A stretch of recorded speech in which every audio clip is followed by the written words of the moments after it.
안녕하십니까. DNA 입시대 이명순 소장입니다. 오늘 저희가 이제 시리즈로 계속 한 달에 한 번씩 진행하는 설명회에서 이제 오늘은 이제 학교별 설명회로 이제 진행이 되는데요. 사실 이제 오늘 메인 연사는 제가 아니고 이제 저희 수업을 진행하실 방희근 선생님하고 그리고 이제 만약 이 학교들을 진학을 했을 때 어머니들이 이제 또 궁금해 하시는 게 저희가 어제는 외고하고 상상고를 했거든요. 근데 그 학교에 가서 과연 아이들이 이제 잘 할 수 있을지 그래서 그 학교에서의 어떤 내신이나 이런 것들이 이제 궁금하실 것 같아서 이제 저희가 6월에는 그 내신 하시는 선생님을 모시고서 이제 진행을 해요. 그래서 이제 그 저 뒤에 들어오시는 그 연사분들이 아마 좀 더 중요한 연사분들일 겁니다. 저는 이제 오늘 말씀드릴 것은 사실 그렇게 많지는 않고 저희가 이제 전반적으로 수업이 어떤 방식으로 진행되는가 이게 이제 여름 방학 때부터 해서 이제 본격적으로 수업이 진행이 되기 때문에 그 수업과 관련된 이야기를 이제 해드리려고 하고요. 이것은 뭐 항상 보여드리는 자료긴 하지만 여기에서 이제 외대부고 하나고 상상고 뭐 이렇게 있고 여기서 요 2단계 부분 제가 이제 면접 수업하고 관련된 걸 이제 말씀을 드리려고 그래요. 그래서 면접이 어쨌든 뭐 이 학교들은 전부 다 이제 면접이 결정적입니다. 1단계는 뭐 올 A여야 통과한다. 그냥 대략 대충은 이제 그렇게 생각을 하시면 되고 물론 민사고 제외하고요. 근데 이제 면접들이 이제 결정을 하고요. 이제 오늘 이제 외대부하고 이제 하나고 어머님들 지원하시는 어머님들 와 계신데 여기 면접 평가가 15분씩 이제 진행이 돼요. 15분씩이요. 네, 그리고 약간 차이가 있어요. 외대부고는 문제 3개를 주고 5분 동안 한 문제씩 답변을 하고 5분이 지나면은 그냥 끊겨버려요. 그래서 다음 문제로 그냥 넘어가 버리고 네, 하나고는 꼬리에 꼬리를 무는 식으로 계속 선생님하고 이 면접관하고 질문이 계속 오가는 방식으로 이제 진행이 됩니다. 그래서 요 두 학교가 면접에 약간 차이가 있다라고 하는 것은 이제 그렇게 알고 계시면 되겠습니다. 이제 외고는 이제 넘어가고요. 1단계에서는 이 경쟁률인데 이 경쟁률은 올해도 3대1이 넘어갈 것이기 때문에 저기를 그 올 A가 아니면은 좀 힘들 것이다 이렇게 보시면 되고요. 자소서 문항은 똑같아요. 근데 요 부분은 저희 지금 방희근 선생님이 자소서 관련해서는 수업하고 이 자소서 내용이 이제 자소서 어떻게 쓰는지 하고를 이제 말씀하실 것이기 때문에 요 부분은 이제 제가 넘기도록 할게요. 네. 이제 제가 오늘 이제 여기다가 준비한 것은 아니지만은 말씀드릴 사항이 뭐냐면은 저기예요. 어, 그 의대 지원이 있잖아요. 그래서 의대 저희 이제 원장 선생님이 이것 좀 꼭 한번 말씀을 해주시라라고 했는데 의대 지원 관련해서 볼 때 지금 이 자사 특목은 훨씬 더 좋아지고 있어요. 그래서 제가 설명회 최근에 지금 어머님들 여기 설명회들 되게 많잖아요. 계속 그 얘기를 하고 있는데 이제 설명회 가는 데마다 어, 지금 사실 외대부고 우리가 지역인재 전형이라고 하는 게 엄청나게 많이 늘었습니다. 지역인재 전형이라고 하는 것은 뭐냐면은 그 지역 고등학교를 졸업해야 지원할 수 있는 전형이에요. 그런데 지금은 여기 계신 분들은 지금 이제 서울에서 중학교를 다녔겠죠? 그렇기 때문에 지역인재 전형의 혜택을 거의 못 본다고 보시면 거의가 아니라 그냥 뭐 안 돼요. 비수도권에서 중학교를 나와야 되기 때문에 이제는 그래서 사실 그 혜택은 없어요. 근데 그러니까 지금 현재로서 볼 때는 현재 상황에서는 지역인재 전형의 혜택을 직접적으로는 못 보는 상황인 거죠. 그죠? 그러니까 이제 대구, 경북이나 뭐 아니면은 전라도나 이런 데 가면은 거의 지역인재 전형 인원이 엄청나게 늘어났기 때문에 걔네들은 아마 쉽게 의대를 갈 수 있는 상황. 이게 의대에만 해당이 되는 거예요. 의대 이외에서는 물론 이제 영향이 있을 수는 있어요. 왜냐하면 차곡차곡 의대를 채워갖고 들어가면 그 밑에는 이제 서울대 이공계로 들어갈 수 있는 그런 기회가 더 많아지니까요. 근데 일단 의대에 관심이 이제 제일 많으니까 그거 중심으로 말씀을 드리는데, 의대가 그만큼 증원이 돼갖고 지역 인재가 일단 많이 늘었는데, 그럼 일단 단도직입적으로 생각을 했을 때 서울 수도권은 어떠냐라고 하면은 별로 안 늘었어요. 별로 안 늘었어요. 전체 인원으로는. 근데 이제 는 데를 보면은 예를 들어서 저기 성균관대가 수시에서 25명 뽑았거든요. 근데 지금 이제 50명으로 늘은 거예요. 2배가 됐어요. 그리고 아주대가 거기도 이제 정원이 한 40명이에요. 그 중에서 한 20명 정도. 거기는 최상위권 대학들에서는 교과 전형이 거의 없어요. 의대는. 그 교과 전형하고 종합 전형인데 교과 전형은 교과 성적만으로 뽑고 종합 전형은 비교과까지 보는 거거든요. 그러니까 종합 전형이 이런 외대부거나 하나구나 이런 데가 유리한 거예요. 네, 그리고 이런 데는 내신이 치열하기 때문에 그 내신 성적의 절대적인 수치가 높을 수가 없어요. 그죠? 왜냐하면 내가 도맡아서 일을 받으면 괜찮은데 도맡아서 112를 못 받아요. 이 엎치락 뒤치락 하면서 받기 때문에. 그래서 내가 2로도 밀리고 하니까 뭐 3이 뜰 수도 있고요. 그러니까 이제 보통 2점대 외대부고 같은 데서도 2점대가 넘어가도 의대를 가요. 네, 그러니까 2.0을 가지고서는 교과 전형을 쓸 수가 없어요. 지방대 의대 교과 전형이 거의 마지노가 1.4라고 보시면 되고요. 1.3 정도가 돼야지 그래도 좀 안심하고 최하위권 대학들을 써서 붙을 수가 있어요. 최하위권 의대인 경우에 그래요. 그러니까 대략 그 정도 됩니다. 그런데 여기에서 이제 얘네들이 이제 종합 전형을 쓰나지고 어차피 교과 전형은 못 쓰고 서울대는 어차피 교과 전형이 없고요. 그래서 여기 애들이 가는 것을 보면은 예를 들어서 외대부고 같은 데서 가도 이제 보통 한 20명을 잡아요. 수시에서. 그냥 좀 볼 때, 20등까지는 그냥 갈 수 있겠다 이렇게 생각을 하는데 더 가는 인원을 보면은 그보다 좀 더 가요, 사실은. 왜냐하면 그 순서대로 그냥 다 들어가는 게 아니고 그 밑에서도 의대를 쓰기 때문에 그래요. 그래서 예를 들어서 한 10에서 20등 사이에서는 거의 다 경희대 의대를 다 이렇게 밀어붙여서 쓰는 거죠. 네, 거의 그렇게 써요. 그중에 등수대로 붙지는 않습니다. 어쨌든 그렇게 되는데, 보면은 이제 의대 증원을 놓고 보면은, 예를 들어서 성균관대 의대 같은데 몇 명 갈 것 같아요? 25명의 수시에서. 성균관대 의대. 그러면은, 예를 들어서 영재학교 과학부 애들 있죠. 얘네들이랑 자사 애들, 뭐 이렇게 하고, 보면은 그 자사에서 이렇게 데려가는 거 이렇게 생각을 하고, 일반고에서도 좀 뽑거든요. 그럼 그거 생각해 보면은 하나, 둘밖에 못 들어가요. 연세대 의대도 하나, 둘 들어가죠. 서울대 의대도 이번에는 뭐 이제 하나지만은 많이 할 때 셋이고 한 둘 정도 들어가는데. 이렇게 생각하면 실제로 많지는 않아요. 많지는 않은데, 근데 지금 이제 아주대라든지 가천대라든지 이런 데가 수도권에 있는 이 대학들은 이게 다 그 의대 인원이 적었던 학교들이거든요. 그리고 울산대도 늘었죠. 울산대도 지금 2배 되고 인하대도 2배 이상 늘었습니다. 학종으로 갈 수 있는 인원들이. 이런 것들이 늘은 거예요. 그러니까 그런 데다가 한둘씩을 더 꽂아 넣으면은 지금 한 20등까지 너네 갈 때 안전하게 생각한다라고 할 때 이제 20등 밑으로 30등 밑으로 더 내려갈 수 있는 거예요. 이해되세요? 그러니까 실질적으로 그 보면은 우리가 지역 인재가 늘지 여기서는 지역 인재의 혜택을 보지는 못하지만 학종으로 갈 수 있는 그런 인원들이 늘어났다. 그러니까 그 혜택이 그래서 제가 이제 말씀드리는 게 계속 설명할 때 고교 선택과 관련해서 말씀드릴 때 전자사를 가라. 아니면 전자사가 아니면 학군지로 들어와라. 지금 요 말씀을 이제 드린 거예요. 그 증원 효과하고 지금 뭐 이제 여러 가지 뭐 다른 이유도 있기는 한데 핵심적으로는 이제 그렇게 됐어요. 네, 고등학교를 갈 때 그래서 이렇게 된 거예요. 그러니까 지금 얘네들 이 외대부고나 하나고는 한 10명 정도는 그냥 이제 의대 간다고 생각을 하시면 됩니다. 근데 그 중에서도 하나고는 이제 인원이 적어요. 200명밖에 안 돼요. 그래서 마찬가지로 여기서도 같은 방식으로 늘어난다. 네, 이렇게 생각을 하시면 됩니다. 그러니까 서울 수도권에 있는 대학들에서 서울대를 가는 것은 여전히 어려워요. 그렇기는 하지만 이제 그걸 제외하고 다른 학교들을 보면은 늘어난 학교들이 꽤 많습니다. 그리고 이제 지금 가천대 의대 같은 데는 가천대 의대 같은 경우는 일단 2점대에서 가기는 하는데 그거보다 쳐져도 갈 수가 있어요. 뭐가 있냐면은 논술이 생겼어요 올해부터. 근데 그게 논술이 40명이에요. 엄청나죠. 그죠? 뭐 저기 성균관대 같은 데 5명에서 10명으로 늘었단 말이에요. 그죠? 그 정도 는 것은 코딱지만큼밖에 안 늘었기 때문에 별로 이거 써야 돼? 뭐 이런 생각이 들잖아요. 근데 가천대는 40명이 늘었어요. 그죠? 그러면 우리 그런 생각하잖아요. 영과학고 애들 잘하니까 얘네들이 가겠지. 그죠?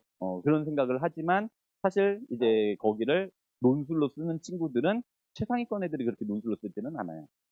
거기는 그렇게 쓰기가 힘들단 말이에요. 그러니까 얘네들 여기에서 뭐 이런 데 가갖고 2에서 3등급 사이에 들어온 애들이 충분히 경쟁할 만한 이제 그런 거라고 생각을 하십니다. 그래서 지금 자사고는 더 좋아지고 있고 그래요. 그래서 이제 자사고 선택하고 오셨기 때문에 사실 이 말씀 안 드리려고 그랬는데 지금 이제 저희가 오늘 수업 설명이라서 근데 이제 그 원장쌤이 그 영양 좀 잠깐 말씀을 드려라라고 해갖고서 이제 그걸 넣습니다. 이제 앞부분에서 저 다음에는 저희 이제 마지막 연사가 저희 방혜근 선생님인데 방혜근 선생님이 그 하나고 저기 외대부고랑 하나고 자소서하고 관련해서 말씀을 드릴 거예요. 거의 비슷합니다. 얘네들 뭐 문항은 거의 똑같다고 보시면 되고요. 거의 비슷해요. 비슷한데 이제 저는 그 면접과 관련해서 요 내용을 말씀을 드릴게요. 면접 문제가 어떻게 나냐라고 했을 때 여기 보시면 이제 외대부고 면접 기출 문제인데요. 이 외대부고 면접 문제는 얘네가 작년부터는 뭐라고 이야기를 했냐면 우리도 학생부에서 문제를 내겠다라고 이야기를 했어요. 그러니까 그전 설명회에서는 그런 말이 없어요. 학생부는 거의 무시해도 되는 듯이 이야기를 했었는데 지금 작년 설명회부터는 얘네가 영상이 지금 올라와 있어요. 그 외대부고는 매년 그 동영상을 지금 한 3년째 계속 올려주고 있거든요. 그래서 거기 그 영상 한번 꼭 보세요. 그게 상당히 이제 중요한 내용들이 많이 있기 때문에.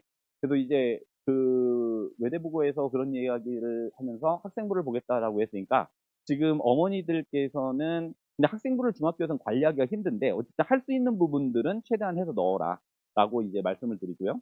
근데 실제로는 문제가 실제로 나왔었던 그래서 작년에 학생부 이야기를 했지만 작년에 시험 봤던 친구들도 물어보면은 실제로는 거의 자소서에서 냈던 것 같아요. 자소서에서 나왔는데 근데 이제 자소서에서 문제가 나오기는 했는데 어떻게 문제를 내냐면은 얘네들은 그 설명에서도 그런 얘기를 해요. 네가 공부한 내용이 A다라고 하면 A하고 관련된 내용을 이제 비슷한 걸로 2개에서 3개. 다른 걸 또 얘기해봐라. 이런 식의 질문을 던지는 거예요. 얘네들이 예시로 든 건 뭐냐면은 우리가 이제 빛의 이중성이라고 하는 게 있거든요. 이제 아시는 분들도 있을 거고 모르시는 분들도 계시지만 빛의 이중성이라고 하는 게 예를 들어서 빛이 뉴턴 같은 경우는 입자라고 생각을 했는데 그 이후에는 이제 파동이라고 그랬고 아인슈타인은 다시 입자임을 입증을 한단 말이에요. 이게 계속 왔다 갔다 해서 이제 현대는 그 2가지를 다 인정을 하는 그런 이제 이론 체계가 성립이 됐단 말이에요. 그러면은 이제 질문으로 학생이 중학교 때 활동으로 그거에 대해서 공부를 했다고 이제 쓴 거예요, 자소서에. 걔네들은 그 얘기를 한 거예요. 거기서 예시로 든 건요. 그러니까 그런 빛의 입자성과 파동성을 입증할 수 있는 사례를 각각 2개씩 더 얘기해봐. 뭐 이런 식인 거예요. 이런 방식으로 이제 문제를 내요. 자, 그래서 이제 그거거나 아니면은 네가 공부한 사례를 현실에다가 적용을 했을 때 우리 사회에서 어떤 의미가 있는지 아니면 우리 사회의 어떤 현상을 가지고 네가 얘기해봐라. 이런 식의 질문을 내는 거예요. 근데 요게 비슷해요. 이거는 이제 실제로 이제 우리 학생이 이제 질문 받았었던 내용인데 이제 자소서는 이제 수학하고 이과 친구들이기 때문에 수학하고 과학을 일단 중심으로 쓰게 될 거예요. 인문 친구들이면 인문이 좀 더 중심이 되겠지만 근데 이제 이 이과 친구들도 자연계로 갈 친구들도 인문으로 쓰기도 해요. 근데 인문을 썼던 친구인데 얘가 그 로마 시대 공화주의에 꽂혔던 애예요. 그래서 이제 실제로 얼마나 꽂혔는지는 모르겠어요. 자기는 재밌었다고 그러니까. 아, 그래? 그러면은 가자. 그래서 공화주의하고 우리 대한민국은 민주공화국이잖아요. 그죠? 근데 우리 그것도 되게 이상한 거예요. 민주주의와 공화주의가 합쳐져 있어요. 근데 2개는 달라요. 똑같은 게 아닌데. 그래서 민주주의하고 공화주의의 차이점에 대해서 공부를 한 거예요. 로마는 공화정이거든요. 얘네는 민주정이 아니에요. 공화정이에요, 공화정. 근데 어쨌든 지금 이제 그 강의를 하려는 게 아니기 때문에 이 공화주의하고 민주주의의 차이점을 갖고 이걸 공부를 해갖고 이제 쓴 거예요. 썼어요. 그래서 요걸 갖고 이렇게 했더니 그래서 당연히 이제 첫 번째 질문은 뭐가 나오겠어요? 요걸 묻는 거죠. 그 차이에 대해서. 이걸 물었어요. 근데 현재 우리 사회에서 공화주의가 갖는 의의에 대해서 이게 추가 질문을 주어집니다. 이런 방식인데. 그러니까 이게 하나는 네가 공부한 내용 너 알고 있어? 그러면 그걸 가지고 현실에다가 적용해서 이야기해봐. 이렇게 묻는 거죠. 네, 이런 방식의 이제 질문입니다. 네. 그 또 하나는 뭐 예를 들어서 이건 엡실론 델타 논법이라고 하는 것을 했는데 이것은 이제 그 무한 소수를 가지고서 이제 뭐 0.9999999는 1을 증명하는 방법인데 우리가 교과서적으로 배우는 방법이 있거든요. 근데 그 방법 말고 실제로 이제 극한이라고 하는 것을 공부를 해서 그러니까 우리가 이 극한 공부한다는 것은 사실 숙부 과정이란 말이에요. 그죠? 그러니까 이제 선행을 했다라고 그냥 쓰는 게 아니라 선행했던 것을 그 내용을 이제 내 자소서에 썼던 내용하고 연관시켜갖고 쓰고 이게 선행을 무조건 했다고 그냥 쓰면 그건 좋은 방법이 아니에요. 그래서 내가 궁금한 게 있어서 그걸 해결하려고 하다가 보니까 이런 게 있더라. 이걸 공부하려고 보니까 아, 요게 필요하더라. 그래서 공부했던 거예요. 그래서 요걸 가지고 이제 그 질문을 던진 거죠. 이런 방식의 이제 질문이 이제 오고 가는 겁니다. 또 하나는 이제 대표적인 또 다른 사례가 이거예요. 아까 이제 2개를 냈으면 2개가 아니라 하나를 냈으면은 2번째 여분으로 면접에서는 준비를 시킵니다. 그게 뭐냐면은 이거예요. 이 친구가 이제 알츠하이머를 가지고 썼단 말이에요. 알츠하이머 가설이 이제 아밀로이드 가설이라는 게 있어요. 베타 아밀로이드가 뭐 이제 뇌에 껴갖고서 문제가 생긴다라고 하는 건데 이제 요걸 하면서 공부를 이걸 시켰어요. 요걸 공부를 시킬 때 실제로 이제 네이처하고 사이언스지에 있는 것들을 다운받아갖고 그걸 글을 읽고서 한 거예요. 이게 2006년에 나왔던 논문이 있고 2015년인가 16년에 이 가설이 잘못됐다라고 하는 사이언스의 글이 있단 말이에요. 그래서 이제 그거 가지고서 이제 시작이 된 거예요. 그래서 이걸 가지고 했는데 근데 문제가 아니라 이렇게 하고서 보면 이 가설이 이거 말고 타우 가설이라고 또 있어요. 그래서 애가 공부를 한 것을 쫙 해갖고 타우 가설도 이제 딱 써놨단 말이에요. 써놓고 나서 이제 어떻게 했냐면 그렇지. 외대부고가 면접에서 하나를 더 묻게끔. 그래서 어떻게 했냐면은 사후 가설을 빼버렸어요.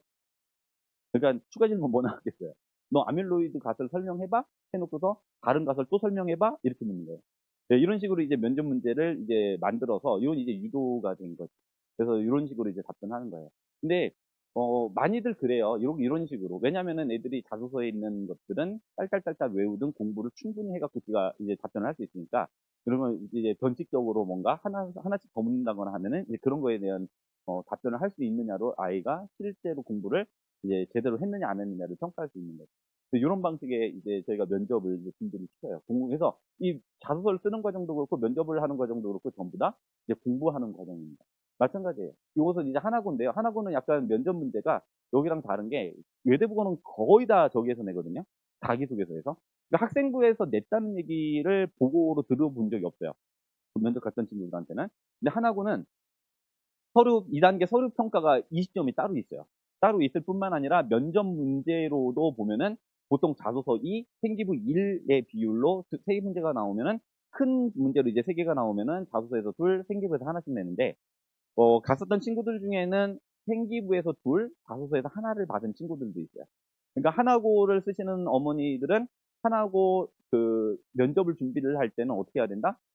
생기부도 딸딸딸딸딸딸 이렇게 준비를 해야 된다라고 하시면 되겠습니다. 그렇게 생각을 하시면 돼요. 그래서 보통 이제 자소서에서 이 친구 같은 경우에는 약간 섞여 있거든요. 컴공이랑 경제랑. 그래서 이제 수학이랑 수학, 경제, 컴퓨터 이렇게 세 가지를 가지고 썼는데 이제 그거 썼을 때 이제 통화량과 인플레이션 요거의 중심이었는데 요거 갖고서 이제 계속 질문이 들어와서 이건 뭐 어렵지 않게 답변을 했고요. 준비를 충분히 했던 거니까. 그 스포츠 동아리에서 리더십 발휘한 사례를 썼고 인성에서 이제 문제를 냈던 거예요. 그래서 요것은 이 친구가 뭐 엄청나게 대단한 걸 했던 게 아니라 스포츠 동아리에서 이제 뭘 했냐면 농구팀 주장을 했던 거예요. 그래서 농구팀 주장하면서 이제 사실 별거 없어요. 애들 농구 가르쳐 준 거예요. 얘가 농구를 잘해서. 네, 그거예요. 이제 그거 갖고서 이제 리더십으로 만들어서 썼고, 물론 준비는 충분히 잘해서 잘 나왔어요. 근데 생기부에서 뜬금없이 이런 질문이 나온 거예요. 지문의 남한산성이 어떤 내용이 있는지 말해봐라. 네, 얘가 독서에 남한산성을 썼는데, 쓴 게 아니라 이제 리스트에 남한산성이 있었던 거죠. 근데 제 생각으로는 그 하나고 선생님이 남한산성을 읽었든지, 역사 선생님이었든지 아마 꽂혔던 것 같아요. 네, 근데 이게 이 면접 문제를 어떻게 하냐면 선생님들이 그냥 만드는 게 아니라, 제가 알기로는 합숙을 해요. 합숙을 하면서 이게 생기부 자소서 이런 것들을 보면서 그러면서 문제를 만들거든요. 그러니까 아마 얘 문제 만드는 선생님이 얘 생기부 평가도 같이 하지 않았나 이런 생각이 듭니다. 그렇게 해서 만들기가 꽂혀갖고 나도 본 거 너도 한번 얘기해봐 라고 하여 반가워서 질문한 것 같아요. 근데 다행히 이 친구가 독서에 있는 것들도 내용들을 뚜루루루 일단 자기 독서로 썼으니까 올라갔잖아요. 그것들 간단간단하게 다 확인을 해놨어갖고 실제로 답변을 어렵진 않게 했어요. 그래서 추가 질문이 주전파, 조합파, 이제 그 청나라하고 싸울 것이냐, 파이를 할 것이냐라고 하는 그 입장 관련된 것을 이제 정리해갖고 따다닥 얘기를 했고 어렵지 않게 이제 합격을 했죠. 그래서 이런 방식으로 면접이 진행이 됩니다. 그래서 이제 저희는 요 일정은 어차피 지금 뭐 보셔도 별로 중요한 것 같진 않고요. 이제 저희 학원에서 진행되는 수업 일정을 말씀을 드리면은 이게 7, 8, 9월이거든요. 그러니까 7월 13일부터 이제 시작이 됩니다. 그러면은 자소서가 먼저 5주 정도 진행이 돼요. 그래서 완벽한 완성은 아니에요. 글자 수까지 맞추는 게 아니라 어느 정도 내용들이 다 나와서 초벌이 완성이 됩니다. 글자 수는 맞을 수도 있고 안 맞을 수도 있고. 요게 하고 나면은 그 수업, 월요일 수업이면 월요일 수업, 수요일 수업이면 수요일 수업, 토요일 수업이면 토요일 수업 그대로 보통 이어집니다. 그렇게 이어져갖고 면접 1주, 2주, 3주, 4주 이렇게 되고 요게 추석이거든요. 아마 요때는 지금 한 주가 쉴 수 있어요. 여기 14일 쉬고 21일 수업을 한다거나 이렇게 되는데 보통 4주, 5주 하면은 이렇게 돼요. 근데 여기까지 수업이 진행되는 이유가 뭐냐면요. 중간에 이제 시험이 있는 학생들은 빠져도 괜찮은데 이 동네가 지금 요즘에 보면은 중간고사가 없어요. 2학기 때. 그 기말고사를 한 번에 보는 학교들이 엄청 많아갖고 그래서 요때 쉴 필요가 없겠더라고요. 예전에는 좀 쉬었거든요.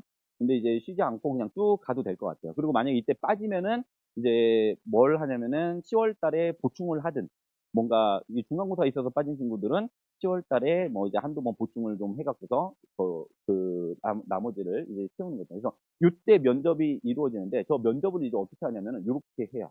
저희가 뭐냐면은 일단 면접에 들어오면은 애들이 이전 자소서하고 저기를 일단은 초벌이든 뭐든 최종본을 일단 내고 그리고 생기부를 같이 내요. 그리고 외대부고가 뭐 학생부에서 안 낸다라고 하더라도 저희는 학생부까지도 문제는 일단 다 만들어 줍니다.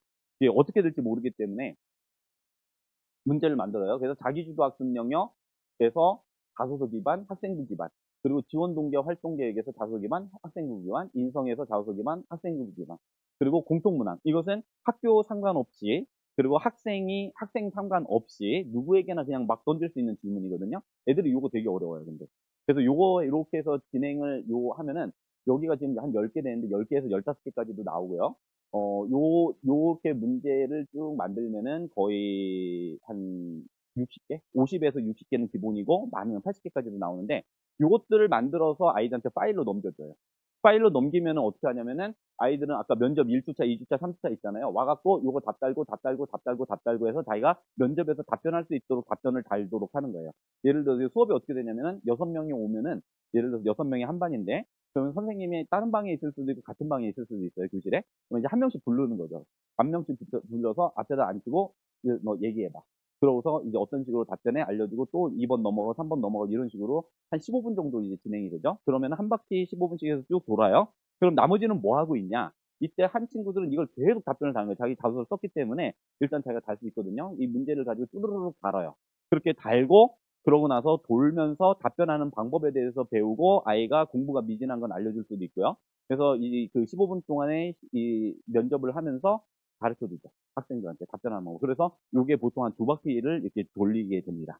그렇게 해서, 그러면은 어머님들이 볼 때는 시간 효율적으로 생각을 할 때, 아이, 뭐, 여기서 하나, 저기서 하나, 그냥 뭐, 1대1로 수업을 해갖고, 급하면 1대1로 하셔도 되는데, 이거 어차피 학생이 답을 달아야 돼요. 안 그러면 자기가 답변을 못 하기 때문에. 그래서 수업에 들어와서 수업 시간에 이 답변을 달면서 그 자리에서 끝내는 게 제일 좋아요. 최대한 수업 시간에 많이 해놓고 집에 가서 조금 하고, 이렇게 해야지, 내가 집에 가서 따로 공부를 하면서 뭘 해야지. 그렇게, 물론 집에 가서 공부를 하기는 해야 되는데, 집에 가서 공부할 시간을 확보를 해놓고 하겠다 이게 잘 안 되거든요. 그래서 이제 학원에 와서 그냥 다 해결을 하셔라 라고 말씀을 드립니다. 이렇게 진행이 되면요. 그 다음번에는 이제 11월하고 12월이에요.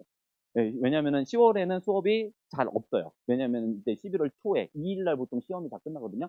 그때 기말고사 끝나기 전까지 한 달간은 애들이 마지막으로 이 내신을 챙겨야 되죠. 거기서 이제 하나라도 삐끗하면 안 되기 때문에 그거 챙기고 그러고 나서 이제 세미파이널이 진행이 되는데 세미파이널 때까지는 같은 방식으로 진행이 됩니다. 요걸로 이렇게. 그러니까 그러면은 앞에 4주, 5주 동안에 한다고 해서 이게 답변을 다 못 다는 경우들이 많이 있어요. 그래서 이어서 답변을 달게 되고 그리고 그 답변을 좀 더 세련되게 계속 바꿔야 되거든요. 그래서 이제 그 바꾸는 과정이 있기 때문에 일단은 세미파이널까지 가고 그러고서 거기서 이제 외우기도 시작합니다.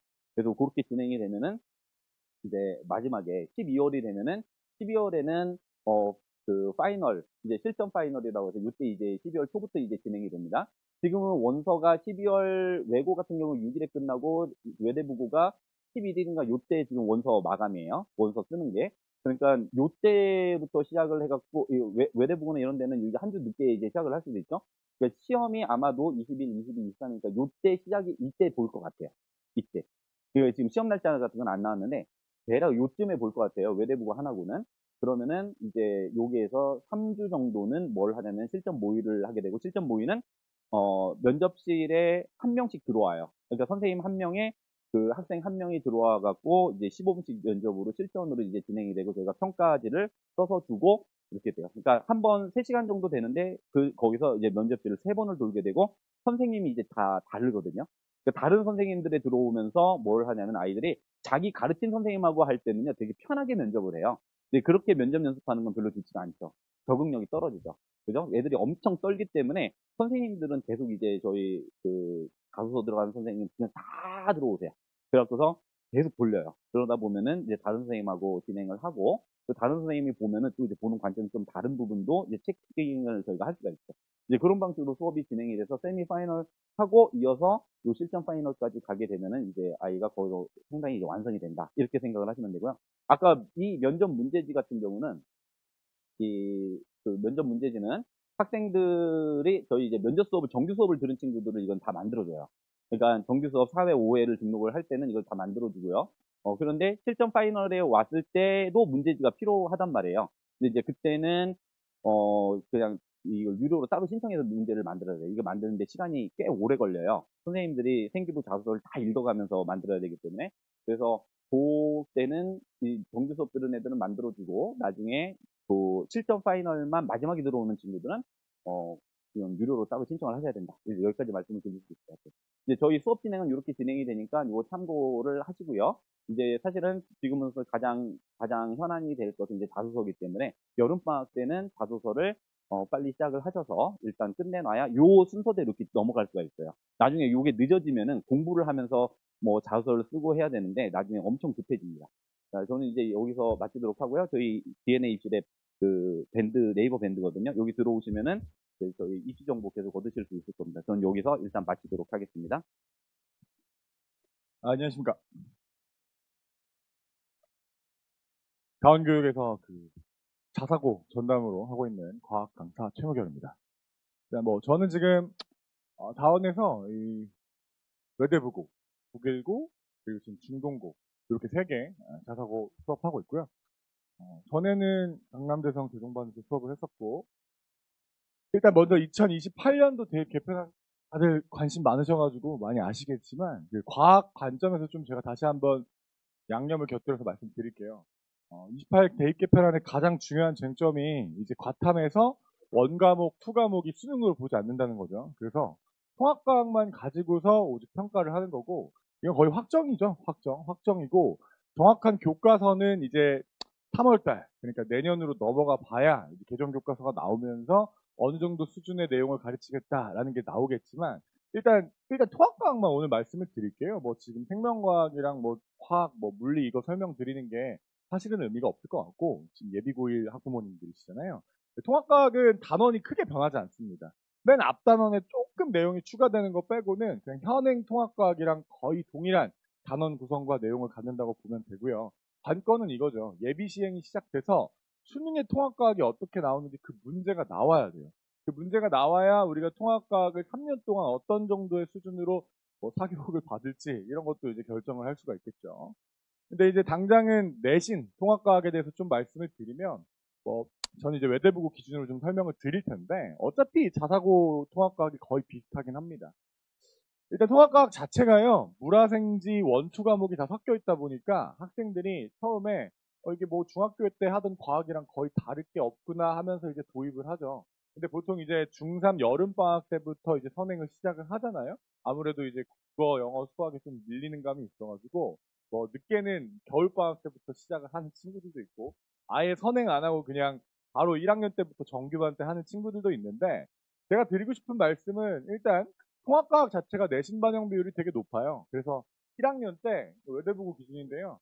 수학 같은 경우에 반영 기수 단위가 12단인데 이 과학도 여기 보시면 과학탐구 실험이라고 있어요. 이 과탐실이랑 통합과학을 합쳐면 12단이에요. 그러니까 단위수 자체가 통합과학이 수학이랑 거의 견주고요. 뭐 이런 말씀 드리긴 뭐하지만 사회보다 높습니다. 네. 그 다음에 단원 구성 보시면 아까 말씀드렸다시피 변화하는 28년도 개정 통합과학에도 거의 차이는 없습니다. 근데 우리가 눈여겨보셔야 될 게 총 4개의 단원으로 구성되어 있는데요. 이 중에서 1단원 같은 경우가 보통 이제 1학기 시험 범위에는 다 포함되는 경우가 대부분이고요. 이게 학교마다 좀 다릅니다. 특히 이 자사고 학생들이 이제 여기 대치동에 있는 일반고 학생들이랑 가장 큰 진도상의 차이점이 뭐냐면 일반고들은요 거의 1단원부터 차례대로 이렇게 진도를 나갑니다. 그래서 1학기 중간고사, 1학기 기말고사, 2학기 중간, 2학기 기말하는 게 일반고들의 진도의 형태고 자사고는요 선생님들이 아무래도 뭐 집중이수도 있고 뭐 수학 이수 단위도 많고 뭐 여러 가지 막 하다 보니까 또 이런 게 많잖아요. 뭐 교과 외 활동들 이런 것들이 되게 많아서 진도가 중구난방입니다. 그리고 또 하나는 자사고 선생님들의 잦은 인사이동. 뭐 예를 들어서 외대부고 같은 경우에 작년에 화학 선생님께서 1학년까지만 하시고서 갑자기 그만두셨거든요. 그래서 아무래도 이제 멀리 있다 보니까 그런 것 같아요. 학교가 멀리 있다 보니까 선생님들이 근속을 오래 하시는 경우가 되게 짧고 그러다 보니까 갑자기 막 화학을 1학기 때 막 다 빼버립니다. 그래서 2학기 때 나가야 될 탄환이나 산염기 같은 이런 어려운 화학이 갑자기 1학기 기말고사에 다 들어가 버려가지고 일반고들이랑 같이 수업을 들을 수 없는 그런 특수한 환경에 있는 게 자사고 통합과학이라고 볼 수가 있고요. 여기에 보시면은 물리 있고요. 여기가 이제 킬러 단원이에요. 그래서 1학기 킬러 단원은 요 물리. 그래서 물리가 이제 역학이라고 해서 물리 원 수준이랑 매우 유사하게 나오고요. 학생들은 어쨌든 9등급 내에서 변별을 해야 되기 때문에 아무래도 이제 물리하고 화학에서 힘을 줄 수밖에 없고, 따라서 만약에 여름방학 때부터 좀 선행을 하고 싶다라고 하시면 굳이 필요 없어요. 뭐 통합과학 전범위 이런 거 필요 없습니다. 물리하고 화학을 좀 제대로 하는 게 좋고요. 만약에 우리 학생이 나중에 어차피 이공계 쪽으로 진학을 해서 메디컬 쪽을 목표로 한다 하면은 차라리 물리원하고 화학원 수준을 먼저 선행하는 것도 추천을 드립니다. 여름방학 때. 그리고 겨울방학 때 통합과학을 선행해도 늦지 않다. 이런 말씀을 드리고 싶고요. 뭐 2학기 때는 보시면은 화학이 좀 강세입니다. 그래서 화학의 산화원원이나 산염기 이런 게 이제 가장 메인이 되는 변별 요소에 되는 단원인데, 이것도 사실 의미가 없어요. 왜냐면 개학을 하고 나서 학교 선생님들께서 또 진도를 막 아무렇게나 나가요. 특히 이번 연도 같은 경우에 외대부고는 그 이슈가 좀 들어보셨을지 모르겠는데, 그 학교에서 그 영어 어떤 그 선생님께서 다 받으셔가지고 그걸 그대로 막 그 판매라고 해야 되나? 하여튼 자료로 그대로 만든 거예요. 학교 선생님 자료를. 그래가지고 학교에서 공지를 띄워가지고 가정통신문으로 그 사교육 좀 많이 싫어합니다. 외대부고는 사교육 굉장히 경계하는 면이 있고, 그러다 보니까 이번에 진도를 그냥 진짜 이상하게 나갑니다. 특히 올해 같은 경우에는 이 앞에 1단원, 2단원에 포함되어 있는 물리나 화학이나 이런 걸 아예 안 나가고 갑자기 여기를 지금 하고 있어요. 그러다 보니까 어떤 경우도 생기냐면 그 일부 선생님들은, 저는 이제 눈치껏 잘하고 있는데 제가 외대부고만 지금 5년째거든요. 근데 눈치껏 잘해서 이제 진도를 벗어난 수업을 한 적이 없는데, 문제는 1주차, 2주차예요. 1주차 때는 학교 진도가 거의 나가지 않은 상황에서 학원 진도를 나가야 되다 보니까 이게 적절히 대응하지 못하면 엉뚱한 단원을 수업하다가 막상 학교에서는 거기를 이제 시험 범위에 포함시키지 않는 뭐 그런 상황도 발생을 합니다. 이런 부분이 있기 때문에 저는 이제 자사고 친구들은 자사고 전문으로 하는 그런 학원에서 수업을 좀 들어야 된다고 생각을 하고요. 일단 이제 외대부고 기준의 통합과학 문제 스타일들을 좀 말씀을 드릴게요. 보시면요, 올해 기출 문제들만 지금 제가 가져왔는데 뭐 예전 것까지 포함하면 엄청 많아요. 근데 보시게 되면 여기 뭐 문제를 풀어드릴 건 아니고 기억선지에 보시면 뭐 경입자, 렙톤 이런 게 나오는데요. 이건 통합과학 내용도 아니고요. 지구과학 2에 나오는 내용입니다. 지구과학 2. 그러니까 이제 2 과목에 있는 되게 지엽적인 것들이 이렇게 시험 문제에 들어갑니다. 아니 그러면 선생님 이런 거 어떻게 공부하나? 라고 하실 텐데, 이게 부교재에 나오는 내용이에요. 그래서 부교재가 되게 중요하고요. 이게 부교재가 계속 바뀝니다. 물론 이제 한 번 바뀌면 한 2년에서 한 3년 정도는 가요. 그래서 작년까지만 해도 EBS 개념 완성이 부교재였기 때문에 문제가 그렇게 지엽적이지 않았습니다. 그런데 올해 이제 하이탑으로 바뀌었어요. 과학 좀 아시는 분은 아시겠지만 어머님들, 과학 참고서 중에 제일 난이도가 높은 게 하이탑입니다. 그래서 하이탑으로 올해 이제 부교재가 바뀌면서 문제가 이렇게 막 투 내용들이 막 심한 내용 막 들어가고요. 보시면 또 다른 문제 봤을 때 이런 뭐 얼음 경계선 이런 거는 지구과학 원 통합과학에 원래 없는 건데 시험에 그대로 나오고 있습니다. 이유는 부교재가 하이타입이기 때문입니다. 또한 일부 선생님들은 인사이동이 좀 많다고 말씀드렸잖아요. 되게 유능하신 분들이 많이 오죠. 하버드에서 하버드 수료하시고 외대에서 수업하신 선생님들도 있고, 기본적으로 뭐 서울대, 사범대 이런 데 출신들이 많다 보니까 이게 좀 아이러니컬하게도요, 고교 과정을 벗어나는 얘기를 많이 해줍니다. 첫 수업 시간에 이런 얘기를 해요.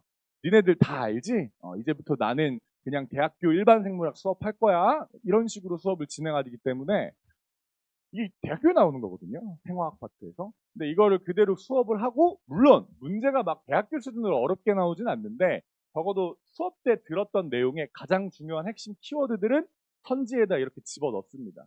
뭐 세균계 이런 건 생초에 나오는 분류 단원이고요. 뭐 글리세롤, 뭐 중성지방 이런 거 통합과학에서 배우지 않는 건데, 이런 것들도 학교 수업을 잘 들었는지를 확인하기 위해서 선생님들이 냅니다. 그렇기 때문에 또 외대 수업, 뭐 민사고 수업, 뭐 자사고 수업에 꼭 필요한 건 뭐냐면 이 학교 프린트나 학교 필기를 무조건 수업에 반영을 시켜야 돼요.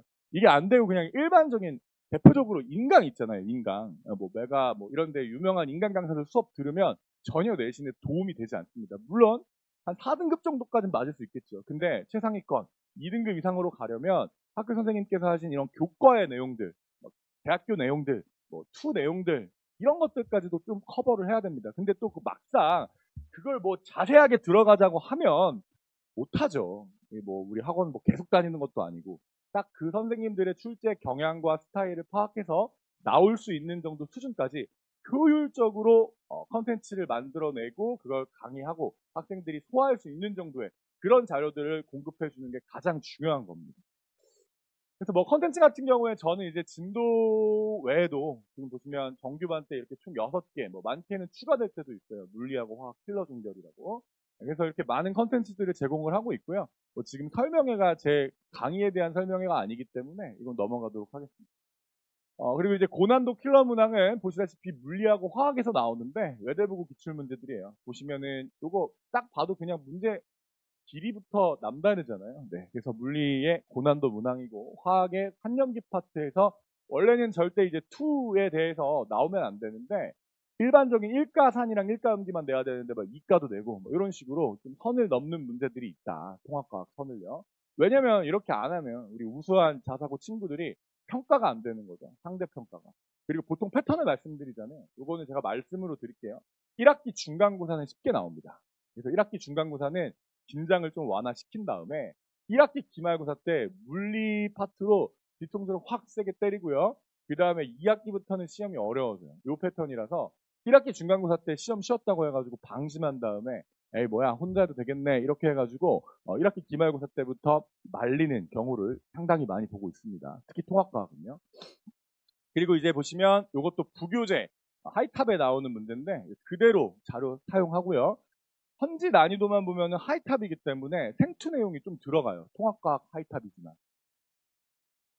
그러다 보니까 제가 이제 학생들에게 수업 때 꼭 강조를 하는 게 스킬이에요, 스킬. 물리하고 화학을요, 좀 어려운 문제를 빠르게 풀기 위해서 만든 게 이제 스킬이라고 하는 논리인데, 이런 것들에 대해서 되게 뭐, 언론에서는 되게 질타를 많이 하지만요, 어쩔 수 없이 해야 됩니다. 왜냐면 정해진 시간 안에 문제를 다 빠르게 풀고 틀리지 않으려면 학생들의 사고를 줄여야 되거든요. 이게 되게 모순적인 얘기인데, 문제를 빨리 풀고 마치려면 사고 과정을 줄여야 됩니다. 그러니까 사고를 많이 하면 할수록 시간도 걸리고 오답률도 높아지는 거죠. 그걸 줄여주는 역할을 하는 게 스킬이고요. 이 스킬을 만드는 건 강사들이 해야 되는 일이고요. 학생들한테 잘 전달해야 되겠죠. 그 다음에 기출문제의 중요성. 보시면 뭐 일단 통합과학은 아직 수능 과목이 아니기 때문에 어려운 문제가 많이 없습니다. 보통은 이제 교육청. 통합과학 기출문제는요. 어디서 나오냐면 일단 고등학교 1학년 때 통과가 교육청에서 실시하는 게 6월이랑 그다음 9월이랑 수능 11월. 그러니까 고3들의 중요한 학력평가 모의고사 있잖아요. 평가원에서 실시하는 거. 요때 이제 고1들을 교육청에서 출제한 통합과학으로 시험을 보고 요건 대부분 아시는데 하나를 모르시더라고요. 고등학교 2학년 때 3월달 첫 시행하는 모의고사 있죠. 요것도 통합과학법입니다. 고2 걸로 시험 못 봐요. 왜냐면 진도 거의 나간 게 없기 때문에 그 전년도에 1학년에 있었던 통합과학 가지고서 문제를 냅니다. 그래서 요 4개를 잘 커버하셔야 돼요. 특히 중요한 게 그 해년도 그리고 과년도 바로 전년도에 나왔던 고1 교육청 그 다음에 그해 고2 그 전년도에 고2 3월 교육청 요거를 잘 보셔야 선생님들이 여기 있는 문제들을 거의 다 변형해서 출제를 하세요. 왜냐하면 자료 자체가 거의 없기 때문에 통합과학은 말씀드렸다시피 수능 과목이 아니라서 저런 출판업계에서 잘 찍어내질 않습니다. 콘텐츠를. 그래서 여기 있는 문제들을 잘 변형해가지고 출제하시는 게 선생님들의 보통 패턴이고 그래서 이 기출문제를 잘 봐야 됩니다. 네. 지금까지 네, 인사드리겠습니다. 다원교육 수학 강사 정재욱이라고 합니다. 반갑습니다. 예, 저는 외대부고에서 지금 수학을 가르치고 있고요. 저는 14기 때부터 이제 대치동에서 하나씩 이제 도장 깨기를 시작했다가 14기 때는 처음에 3명으로 시작했다가 15기 때부터 이제 대치동에서 이제 최다 수강생 그리고 최다 1등급을 배출하고 있다고 보시면 되실 것 같습니다. 그래서 지금 14기 때부터 20기까지 총 7기수 때 지금 수업을 진행하고 있고요.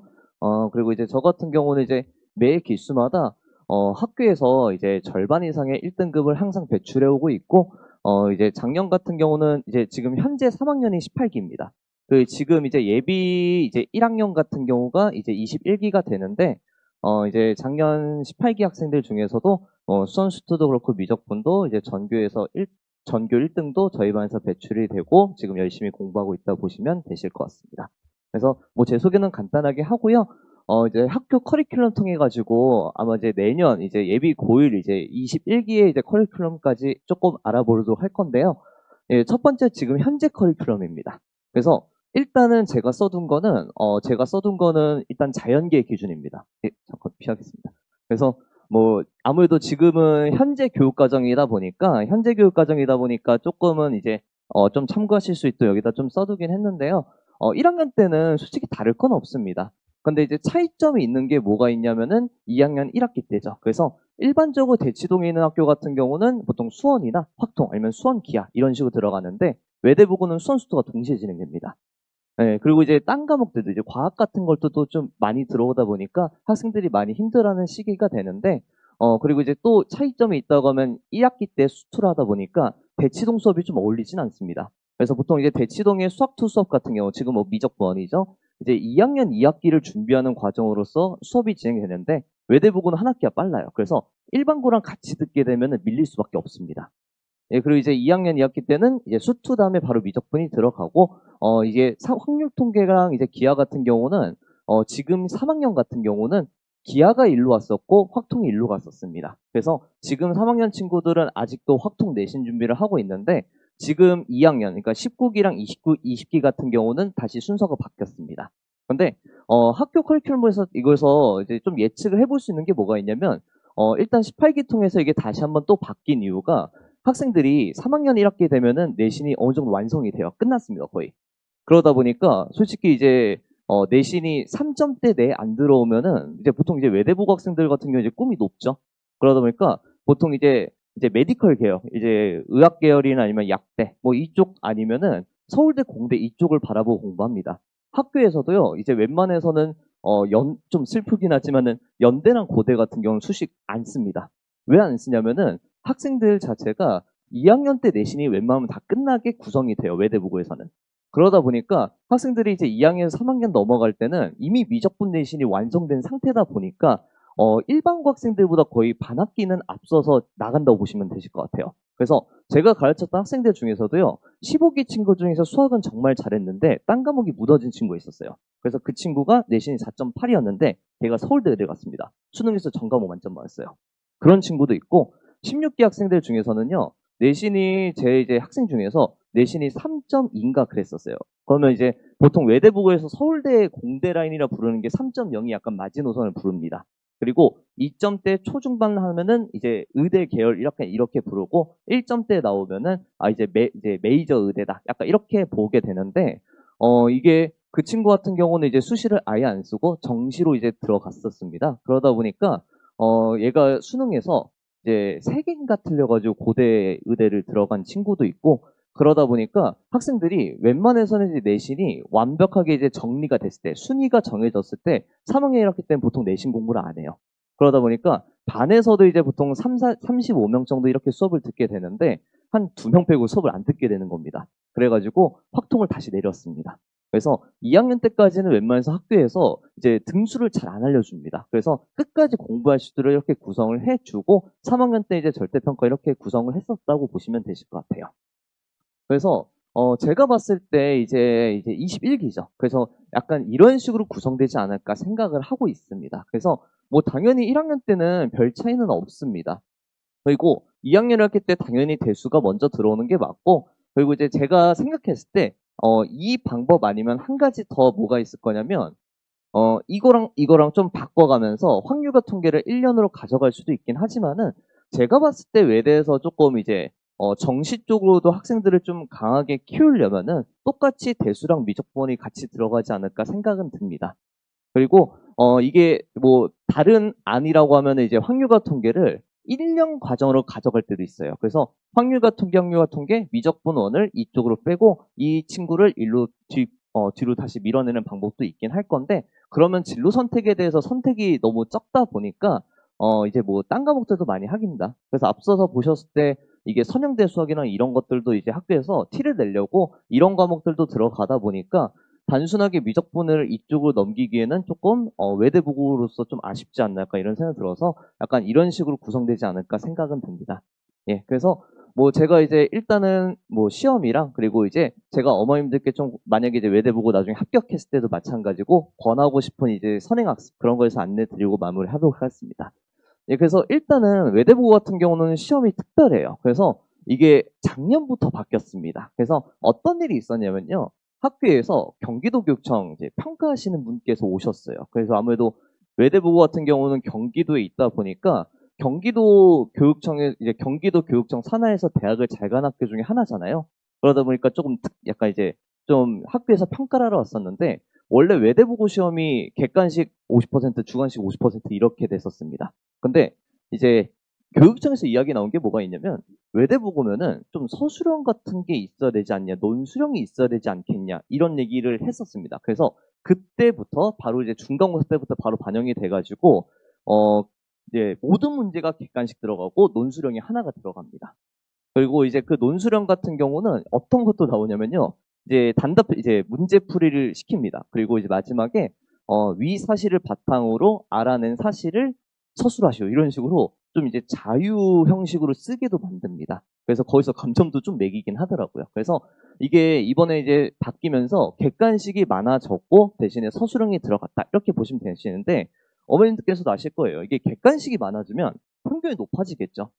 그러면 무슨 얘기일까요? 시험이 쉬워지면 또 안 되겠죠. 외대보고 학생들은 중학교 때부터 전교권을 하던 학생들입니다. 그래서 예전에 코로나 시대 때 어떤 일도 있었냐면요. 학교에서 이제 코로나 때 이제 시험이 쉽게 냈었잖아요. 쉽게 냈었더니 100점이 280명이 나왔습니다.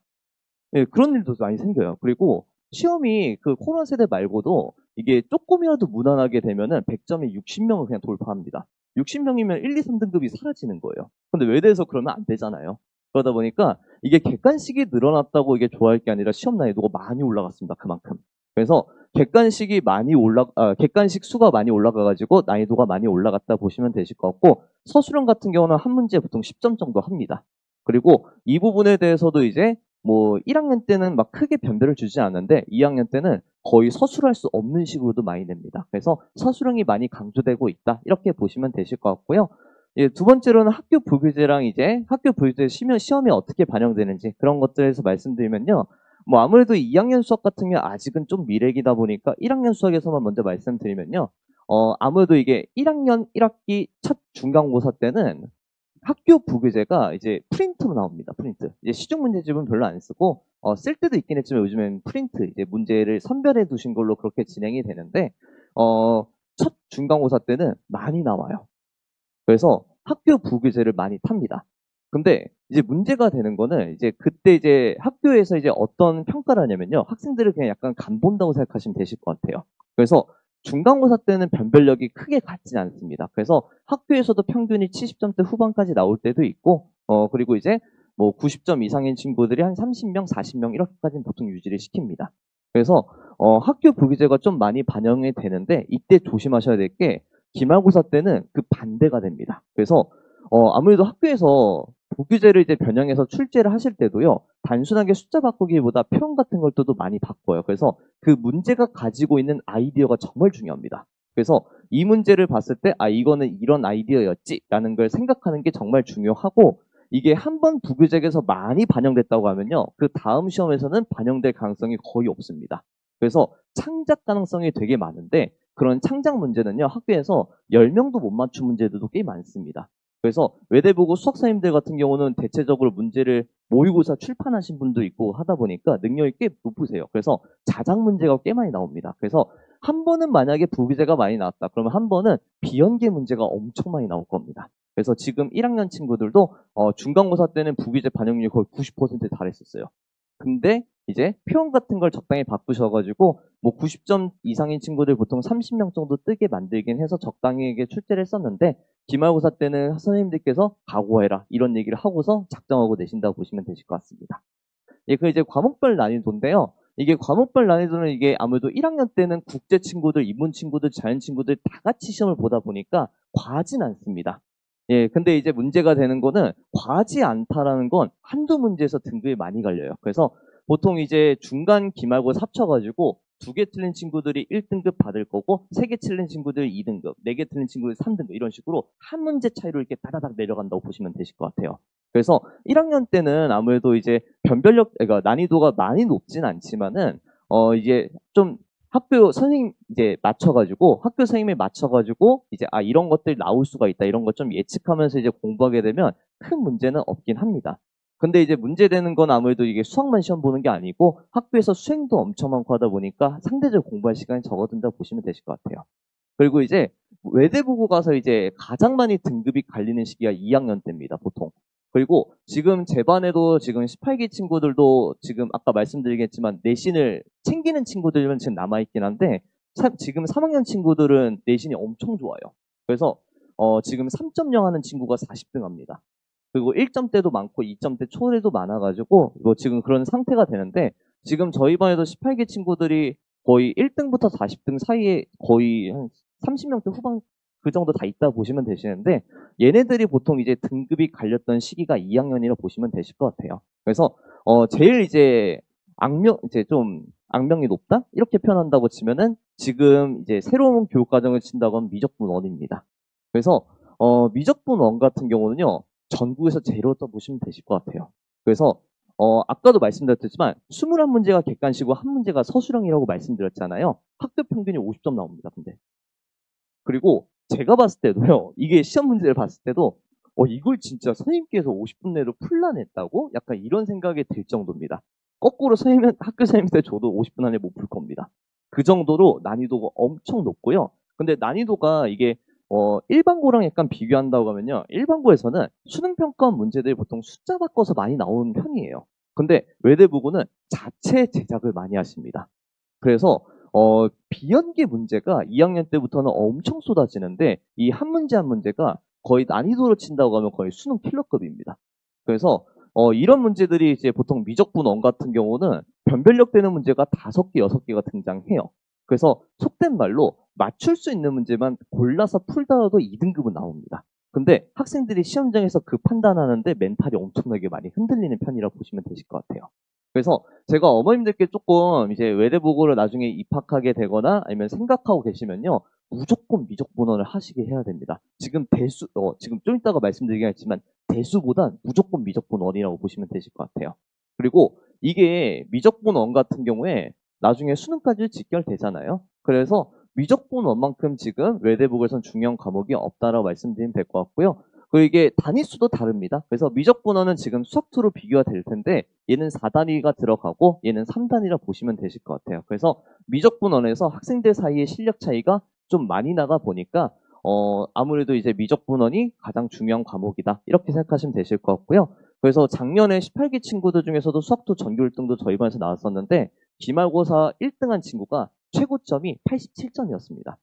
다시 말씀드리면요. 서술형에서도 감점을 먹었어요. 근데 그냥 3개를 틀려도 최고점이 나온다 이런 얘기입니다. 그만큼 외대부고에서 이제 지금 수학2, 미적분원 같은 경우는 정말 난이도가 높으니까 미적분원은 정말 탄탄하게 공부를 시켜야 되고 첫 번째로 수능평가원에 대한 기출문제는 웬만하면 다 학습이 된 상태로 올라오는 게 좋다고 말씀드리면 될 것 같아요. 이게 외대보고 들어가서 선행해야지 하는 순간 솔직히 늦습니다. 많이 늦어요. 그래서 좀 이쪽에서 등급이 많이 하락될 수밖에 없다고 말씀드리면 될 것 같아요. 그리고 이게 이제 보통 외대보고에서도 이제 학기 중에는 솔직히 학기 중에 선행할 수는 없잖아요. 그럼 이제 방학 때 해야 되는데 외대보고는 방학 기간에 이제 딴 과목들도 엄청 많다 보니까 선행학습에 엄청나게 힘을 쏟을 수는 없습니다. 왜냐면 수학 하나 이제 공통 수학도 놓칠 수는 없다 보니까 미리미리 조금 미적분원 같은 경우는 학습이 된 상태로 올라오는 게 좋을 것 같다. 이렇게 말씀드리면 될 것 같고요. 두 번째는 이제 경우의 수입니다. 이번에 이제 공통 수학으로 바뀌면서 1학년 2학기 때 원래 순회과정을 배우던 게 1학년 1학기 때 넘어왔었죠. 그래서 1학년 1학기 때 넘어왔는데 이제 기말고사 파트입니다. 그래서 기말고사 때는 이제 보통 방정식과 부등식 그리고 순회과정 이렇게 들어가긴 할 텐데 순회과정은 어마무시합니다. 지금 외대보고에서도 지금 1학년 친구들은 2학기 때 보기 때문에 아직은 연습할 시간이 남아있긴 하지만은 이게 1학년 1학기 때 들어가게 되면요 마지막으로 이제 조금 집중도 있게 공부할 시기가 늦어도 합격하고 나서 겨울방학 시기겠죠. 근데 외대보고에서 이제 경우의 수 같은 경우에는요 특별히 이제 학교에서 경우를 엄청 이제 케이스가 많이 나오는 경우 이런 게 많아가지고 정말 손으로 세야 될 때 약간 이런 문제도 꽤 많이 나온다 보시면 되실 것 같고요. 지금 외대부고에서는요 확률과 통계라는 과목 자체가 경우의 수에 영향을 미치긴 하잖아요. 근데 연계성은 없습니다. 그래서 얘를 배운다고 해서 얘를 잘하는 건 아닌데 경우의 수에 대해서는요 절대적인 연습량이 필요하다 보니까 이제 공통 수학을 신경 쓰실 때는 경우의 수가 가장 중요하다 보시면 되실 것 같아요. 거꾸로 1단원 같은 경우 이제 다항식의 연산이잖아요. 근데 다항식의 연산 같은 경우는 막 크게 특이점이 없습니다. 그래서 만약에 1학년 1학기 중간고사라고 하면 변별력이 되는 파트가 2차 함수가 될 거고요. 1학년 2학기 기말고사 때는 방부등식하고 순혈과 조합 중에 변별력은 모든 문제가 다 가지긴 할 텐데 방부등식은요. 내신 기간에도 쫓아가면 쫓아갈 수는 있어요. 근데 순혈과 조합은요. 내신 기간 때는 문풀 연습을 보통 해요. 솔직히 이제 외대보고 저도 수업을 해오면서 학기 중에 개념 설명을 할 시간이 없습니다. 왜냐면 주 1일 수업밖에 못 하잖아요. 그래서 보통 중간고사 끝나고 기말고사까지 7주 정도밖에 안 남습니다. 그럼 이때 개념 수업을 할 수가 없어요. 그러면 이제 이때 실전적으로 문풀이 바로 들어가게 될 텐데 문풀하는데 이해를 못하면 안 되겠죠. 그러다 보니까 이게 경우의 수 같은 경우는 이게 조금 반응 속도나 이런 숙련도가 좀 필요한 단원이다 보니까 경우의 수 같은 경우는 조금 더 집중해주면 좋을 것 같다. 이렇게 생각하시면 되실 것 같고요. 이제 2학년 과목 중에서 이제 마지막으로 남은 게 대수입니다. 그래서 대수 같은 경우에는요, 이제 지금 수학원이랑 똑같은데 먼저 많이 시키실 필요는 없습니다. 솔직히 대수 같은 경우는요, 저도 지금 외대보고 수업 해오면서 1학년에서 2학년 넘어가는 겨울방학 때 그때 제대로 한번 공부하면 웬만하면 끝나요. 이게 단원별로 독립이 돼 있다 보니까 뭐 솔직히 단원별로 이제 기본적인 것들을 체크하자 이런 내용이에요. 그래서 학교 시험이 뭐 쉽다 이런 얘기는 아닌데 한 번 제대로 수능 형식으로 배우면 끝이 납니다. 그래서 지금 수학원 같은 경우도요. 이게 저도 외대보고 수업을 해오면서 쭉 느끼는 게 중학교 때 막 정석을 몇 번 뗐다 그래도 솔직히 수능 형식으로 다시 한번 배우고 나면은 학생들이 그렇게 가르치다 보면은 학생들이 놓치는 게 굉장히 많아요. 그래서 그 시간에 차라리 저는 미적분 언을 공부하고 대수 같은 경우는 나중에 시간 남을 때 봐도 시간 남을 때 아니라 직전 겨울방학 때 봐도 늦진 않다라고 말씀드리면 될 것 같습니다. 근데 물론 만약에 대수를 선행학습을 안 했다 그럼 무조건 시키시긴 해야 됩니다. 그래서 기본적인 내용은 시키시는 게 맞고 이거를 여러 번 반복할 필요는 없다. 이런 얘기라고 보시면 되실 것 같아요. 예, 그래서 뭐 일단 제가 오늘 가장 권장해드리고 싶은 거는 미적분 언이라고 말씀드리면 될 것 같고요. 그리고 이제 공통 수학을 신경 쓰실 때도 만약에 이제 시중 문제 같은 거 풀리실 때도 있잖아요. 그럴 때는 경우의 수를 많이 시키시는 게 가장 유리할 겁니다. 그러면 1학년 1학기 때 무조건 1등급 받을 수 있다고 보시면 되실 것 같습니다. 예, 그래서 뭐 뒷부분은 제가 그 졸업한 친구들한테 이렇게 받았던 건데, 오늘 제가 이거 PPT 준비하면서 인쇄 자료는 신경을 못 써가지고, 뭐 이건 나중에 참고해 주시면 되실 것 같고요. 나중에 혹시라도 외대보고에 대해서 또 자리가 있으면 그때 한번 뵙는 걸로 하고, 나중에 혹시라도 합격하시게 되면은 저희 자사관 쪽에서 지금 운영을 하고 있습니다. 그래서 그때 이제 합격한 학생들 대상으로 이제 지금 18기 친구들이죠. 선배들도 같이 와가지고 학교의 동아리나 이제 학교 생활, 기숙사 생활 이런 것들에 대해서 이야기하는 시간이 있습니다. 그래서 조금 더 궁금하신 거는 그때 한번 더 말씀드리도록 하고요. 저는 여기까지 하는 걸 하겠습니다. 감사합니다. 안녕하세요. 다원 자사관에서 하나고등학교 수학 가르치고 있는 문계민입니다. 네. 그래서 일단은 저 오늘 뭐 앞에서 입시에 대한 거는 많이 설명해 주셨으니까 저는 오늘 하나고등학교 좀 수학 내신은 어떤지 그리고 학교 생활 좀 어떻게 하는지를 간략하게 말씀드리려고 하는데 학교 생활에 대해서도 좀 말씀드릴 게 많은데 그래도 그나마 이제 공부에 관련된 것만 좀 3가지로 추려왔거든요. 그래서 이제 하나고등학교는 아무래도 수시에 강점이 있는 학교이기 때문에 이제 많이 엄청 아이들을 혹사를 시켜요. 그래서 동아리나 수행평가, 심포지엄 뭐 이런 게 굉장히 많거든요. 그래서 시험 막 2주 전까지 막 수행평가 때문에 아이들이 죽으려고 해요. 그래서 지금 남자아이건 여자아이건 우는 아이들을 너무 많이 봤어요. 그래서 이런 걸 좀 버틸 수 있어야 되고 그리고 그렇기 때문에 이제 공부 시간이 매우 부족해요. 그래서 주말 같은 경우 막 집편도 해야 되고 동아리 활동해야 돼서 시간 다 써버리고 그리고 평일 같은 경우는 수행평가 막 연구 보고서 쓰고 팀 프로젝트 엄청 시키거든요. 그렇기 때문에 시간이 없어서 지금 방학 때 얼마나 좀 열심히 공부를 했는지 그리고 평상시에 좀 효율적으로 어떻게 공부하는지가 굉장히 필요해요. 그리고 하나고등학교는 아시겠지만 기숙사 학교라 거의 군대거든요. 한 달에 한 번 나올 수도 있고 못 나올 수도 있는데 이제 학교에서 정해준 귀가 시간에 따라서 나올 수만 있어서 평상시에 온라인이랑 동영상으로만 좀 수업을 해야 됩니다. 그렇기 때문에 좀 이런 식으로 자기 이제 좀 이따도 말씀드리겠지만 학교 프린트나 이런 것들이 되게 많기 때문에 이런 것들 잘 풀어주는 이제 학원을 좀 선택을 어머님과 아이가 같이 선택을 해 주셔야 돼요. 그래서 저 같은 경우도 지금 평상시에는 라이브로 들어오는 친구들이 별로 없어요. 제가 온라인 수업을 하게 되는데 라이브는 없고 조회수가 엄청 폭발적으로 늘어납니다. 그래서 아이들이 이제 주말 그 라이브로 정해진 주말 시간에는 못 들어오고 이제 평상시에 막 새벽에 몰래 보거나 아니면 짬짬이 튼튼히 보는 수밖에 없어요. 산하고등학교는. 그리고 방학 때 잔류하는 학생이 굉장히 많아요. 이게 되게 의외일 수도 있는데 저는 제 생각으로는 방학 그 평상시 아이들이 편의점이 있기는 한데 라면이랑 커피를 전혀 안 팔거든요. 그래서 아이들이 너무 치킨도 먹고 싶고 커피도 먹고 싶고 라면도 먹고 싶어서 방학 때 거의 다 나올 줄 알았더니 아이들이 안 나와요. 왜냐하면 이제 집에 가면 공부가 안 된다. 공부를 해야 되니까 좀 남아서 자진적으로 이렇게 감옥 같은 곳에 들어가 있는 거죠. 그렇기 때문에 이런 부분도 생각을 하셔서 이것도 어머님들께서 굉장히 잘 짜주셔야 돼요. 아이들이 뭐 자발적으로 짜기도 하겠지만 어머님들도 이런 식으로 수업에 대해서 평상 방학 때 같은 경우도 잘 짜주셔야 된다는 걸 말씀드리고 싶어요.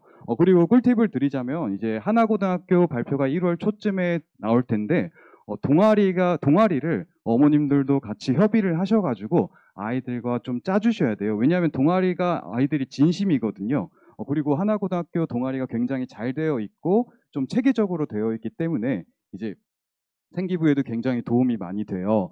그런데 아이들이 1월 때 동아리 준비를 하지 않으면 막 2월 때도 되고 막 계속 떨어질 거예요. 1차 떨어지고 2차 떨어지고 이럴 수도 있는데 이게 2월, 3월, 4월까지 넘어가 버리면 아이들 학습에도 굉장히 영향을 미치는 걸 많이 봤어요. 그렇기 때문에 1월에 먼저 좀 자기소개서나 이런 걸 알아보셔서 동아리 아이 어떻게 진로에 따라서 어디 가고 싶은지를 먼저 알아보신 다음에 좀 준비하시는 거를 추천을 드리겠습니다.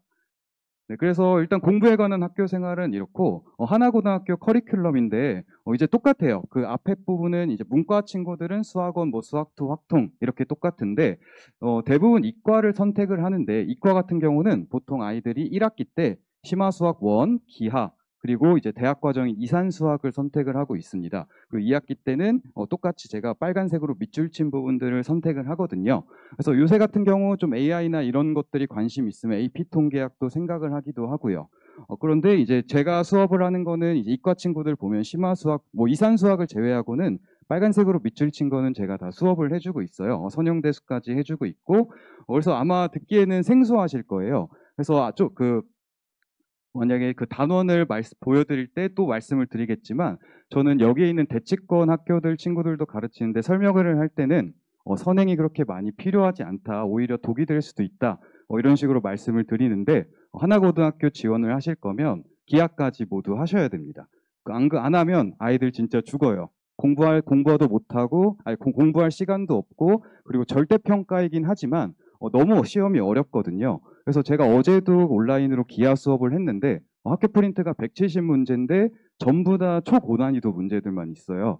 그렇기 때문에 난이도가 높아서 그 기하까지는 오버할 수 있다고 생각하시겠지만 이과를 보내실 거면 기하를 필수적으로 여러 번 돌리고 보내셔야 됩니다. 그래서 심화수학 1 같은 경우는 이런 식으로 뭐 보통 똑같아요. 수원이 있는데 이게 다 짬짬이 다 붙어 있어요. 미적분도 들어가 있고요. 그리고 수학 상하 옛날 교육 과정이에요. 10년 전 교육 과정인 방정식과 부등식이 들어가 있습니다. 그럼 이거는 일반적인 학원에서는 도저히 예습을 할 수가 없겠죠. 자료도 없을 뿐더러 그렇기 때문에 이 부분들은 꼭 1학년 겨울방학 때 아니면 지금 미리 할 수 있는 곳에서 하시는 게 좀 좋습니다. 특히 방정식과 부등식은 해두면 손해보는 게 없는 게 수학 상하에서도 혹시나 하나고등학교를 안 가더라도 이제 일반 내신에서도 도움이 많이 되는 그 단원이거든요. 그래서 미리 학습하시는 것을 추천드려요.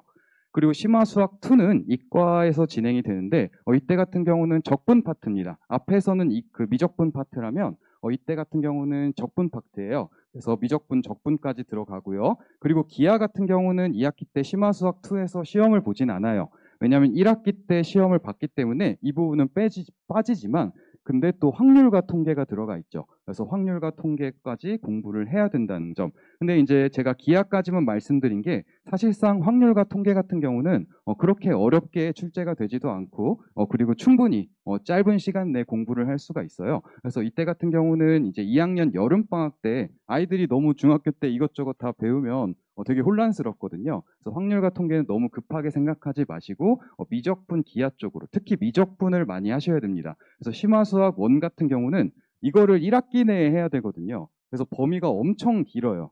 그래서 아이들이 그때 아무리 스스로 공부가 잘 되는 학생이라도 너무 절대적인 시간이 부족하거든요. 그렇기 때문에 선행을 꼭 하셔야 된다. 그래서 하나고등학교 내신 같은 경우는 이제 과거에는 엄청 문제가 어려웠어요. 뭐 지금도 어려울 수 있습니다. 만약에 아무것도 준비가 안 된 친구들한테 하나고등학교 기출문제를 주면 어렵다고 할 거예요. 아무리 공부를 잘하는 학생이라도. 그런데 하나고등학교도 알아요. 본인들이 엄청 뭘 시키고 아이들 공부할 시간이 없고 이런 걸 알기 때문에 학교 프린트를 많이 줘요. 그래서 학교 프린트에서 이제 많게는 50%, 아니 적게는 50%, 많게는 80%까지 변형을 해서 출제를 하거든요. 그렇기 때문에 만약에 1학년 하나고등학교 1월에 합격이 되면 학교 프린트를 좀 구할 수 있는 곳에서 아니면 여러 번 반복할 수 있는 곳에서 좀 반복 연습을 하는 게 필요하고요. 그리고 이제 아마 선행을 지금 하실 거예요. 선행을 하실 때 뭐 정석으로 할 수도 있고 뭐 바이블로 할 수도 있고 이런데 이제 뭐 대형 학원에서는 이제 어머님들이 바꾸실 수가 없죠. 뭔가 그 교재 같은 경우를. 그래서 이제 제가 추천드리는 거는 학교 부교재, 하나고 1학년 학교 부교재가 올림포스 고난도거든요. 이 올림포스 고난도에서 출제를 굉장히 많이 합니다. 그리고 뭐 학교 프린트에서 출제되는 뭐 교재도 말씀을 드릴 수 있어요. 531 하이퍼라던가 이런 게 있는데 이런 거는 이제 나중에 준비를 하시면 되고 저는 항상 걱정했던 게 올림포스 고난도를 한 번도 안 풀고 하나고등학교를 들어가는 학생들이 있는데 이 올림포스 고난도가 생각보다 굉장히 좀 막 급하게 공부하기에는 엄청 어렵거든요. 그래서 이번에 만약에 좀 다른 데서 이런 식으로 그 개념을 배우신다면 좀 추가적인 뭐 일주일에 한 번씩 하는 이런 학원에서 올림포스 고난도 좀 봐달라고 해서 반복적으로 풀면 진짜 하나고등학교 들어갔을 때 내신 도움 많이 될 거예요. 아이들도 부담을 덜 느끼고요. 그래서 지금 수학에서 1학년이 부담을 느끼는 건 저 부교재 때문이거든요. 학교 프린트야 이제 문제가 한 50, 60문제 되긴 하지만 그래도 틈틈이 풀어서 해결할 수 있는데 올림포스 고난도는 또 시험 범위도 길기 때문에 굉장히 부담을 느끼므로 꼭 이거는 좀 추천을 드리고 있습니다. 그래서 또 EBS 교재이기 때문에 아무래도 하나고등학교 아니더라도 다른 학교에서도 굉장히 도움이 많이 되고요. 그리고 하나고등학교 극심화 문제를 내진 않아요. 극심화 문제를 내진 않는데 준킬러를 좀 다양하게 내고 있습니다. 그래서 1학년 상대평가인 1학년에서도 그리고 절대평가인 2학년에서도 그 컨셉을 계속 유지하고 계세요. 그렇기 때문에 극심화 문제 같은 경우 방학 기준으로 말씀을 드린 거고 사실상 극심화 문제를 풀면 도움이 되죠. 그렇죠? 충분히 도움이 되는데 지금 시키셨으면 좋겠어요. 그리고 겨울방학 때는 좀 극심화 문제는 이제 제외를 시키고 이거는 오히려 시간 낭비가 될 수도 있습니다. 그렇기 때문에 그때는 준킬러 또는 다양한 유형 연습으로 시키시는 게 좋을 것 같아요. 그리고 이제 다른 학교도 마찬가지겠지만 단답형이랑 서술형의 배점이 굉장히 높아요. 서술형은 2문제씩 내는데 이제 20점이라고 보시면 됩니다. 10점, 10점. 그래서 원래 작년엔 그랬고 올해 같은 경우는 뭐 서술형 한 문제를 줄였더라도 이제 10점짜리 한 문제거든요. 대신 단답형을 더 늘려서 아이들이 단답형이랑 서술형 연습 안 돼 있는 경우가 너무 많아요. 그래서 객관식은 잘 푸는데 단답형이랑 서술형을 못 푼다. 이건 자기 확신이 없어서 그렇거든요. 이건 충분히 연습으로 커버를 할 수가 있기 때문에 그리고 지금부터라도 단답형이랑 서술형에 대한 이런 따로 테스트지를 만드는 학원 가셔서 연습하시는 게 굉장히 도움이 많이 됩니다. 그래서 이제 2학년, 문과는 거의 1학년이랑 똑같아요. 올림포스 고난도 부교재로 쓰고 이제 똑같은데 2학년 때는 좀 달라집니다. 그래서 모든 과목이 절대평가로 이루어지기는 해요. 근데 절대평가라고 해서 만만하게 볼 수 없는 게 시험이 굉장히 어렵고 아까도 말씀드린 것처럼 범위가 엄청 넓어요. 그렇기 때문에 A 맞는 학생들이 많이 없습니다. 다 맞을 수 있을 것 같은데 하나고등학교를 다 똑똑하니까 맞을 수 있을 것 같은데 너무 어렵기 때문에 이것도 준비를 좀 하셔야 돼요. 그래서 이제 아까 말씀드린 시험 범위가 막 수원만 본다, 뭐 수투만 본다 이런 게 아니라 수원, 수투, 미적분, 기하 뭐 이런 식으로 짬뽕으로 돼 있기 때문에 그래서 아까 말씀드린 대로 선행이 안 되어 있으면 2학년 때 발목을 엄청 잡힐 수가 있어요. 그래서 지금 수원만 배워서 막 호기롭게 온 친구들도 몇 명 봤는데 진짜 엄청 힘들죠. 밤을 새면서 개념 다시 공부하고 프린트도 공부하고 또 다른 아까 말씀드린 대로 1학년보다 2학년 때가 수행평가가 훨씬 많고 이런 식으로 행사가 엄청 많아요. 그래서 꼭 선행을 하셔야 된다. 그리고 이제 하나고등학교도 이 2학년 때도 마찬가지로 학교 프린트를 주는데 학교 프린트가 이때 같은 경우는 1학년 때는 학교 프린트로 구성되어 있던 게 굉장히 막 저희가 잘 듣도 보지 못한 막 교재에서 나오거든요. 뭐 하이하이라는 교재라던가 뭐 이런 데에서 막 짬뽕해서 내시는데 2학년 때는 좀 그래도 평가원 모의고사나 그리고 EBS 교재. 근데 이제 저도 이거 기아가 학교 프린트가 전부 EBS 교재인데 이것도 저는 만드느라 죽을 뻔했어요. 이게 좀 연습할 수 없는 게 수능 특강으로 출제를 하시는데 거의 12년치 수능 특강으로 하셔가지고 내시거든요. 기아 학교 프린트를. 그리고 레벨 1, 2, 3가 있는데 레벨 3만 막 출제를 하셔요. 그렇기 때문에 만약에 기아를 공부하실 거면 저는 이제 아이들이 좀 기아를 여러 번 돌리고 한 두세 번 돌린 다음에 심화가 필요할 때는 수능 특강 모아서 만약 수능 특강 모아서 공부시키고 보내시면 굉장히 좋고요. 그리고 이제 심수 1이나 심수 2 같은 경우도 평가원 모의고사 출제 많이 하기 때문에 이제 겨울 방학이나 이럴 때 뭐 수학 상하 말고 좀 더 선행을 좀 다지고 싶으시다면 평가원 모의고사 위주로 된 교재로 수업하는 곳에서 선행을 하시면 굉장히 도움이 많이 될 것 같습니다. 그래서 일단은 제가 준비한 거는 짧게나마 이렇게 준비를 했고요. 그래서 이제 또 저희가 합격을 꼭 해서 겨울방학 때 저랑 함께 수업을 해서 내신 때도 좋은 성적 맞았으면 좋겠습니다. 저는 문계민이었습니다. 안녕하십니까. 반갑습니다. 네. 힘드시죠? 지금 오래돼가지고, 네. 빨리 진행을 하도록 할게요. 저는 자소서 부분만 이제 좀 담당을 해서 말씀을 드릴 거고요. 지금 전국 단위 자사고도 그렇고 사실 자사고 입시에서 요 자소서가 사실 상당히 중요한데 아마 다들 아실 겁니다. 요 자소서가 중요한 이유가 자소서 자체로도 사실은 굉장히 중요해요. 자소서 자체로도 평가의 대상이 되기 때문에 중요하지만 사실은 요 면접에 있어서 자소서를 바탕으로 해서 이제 면접 문제가 다 만들어지거든요.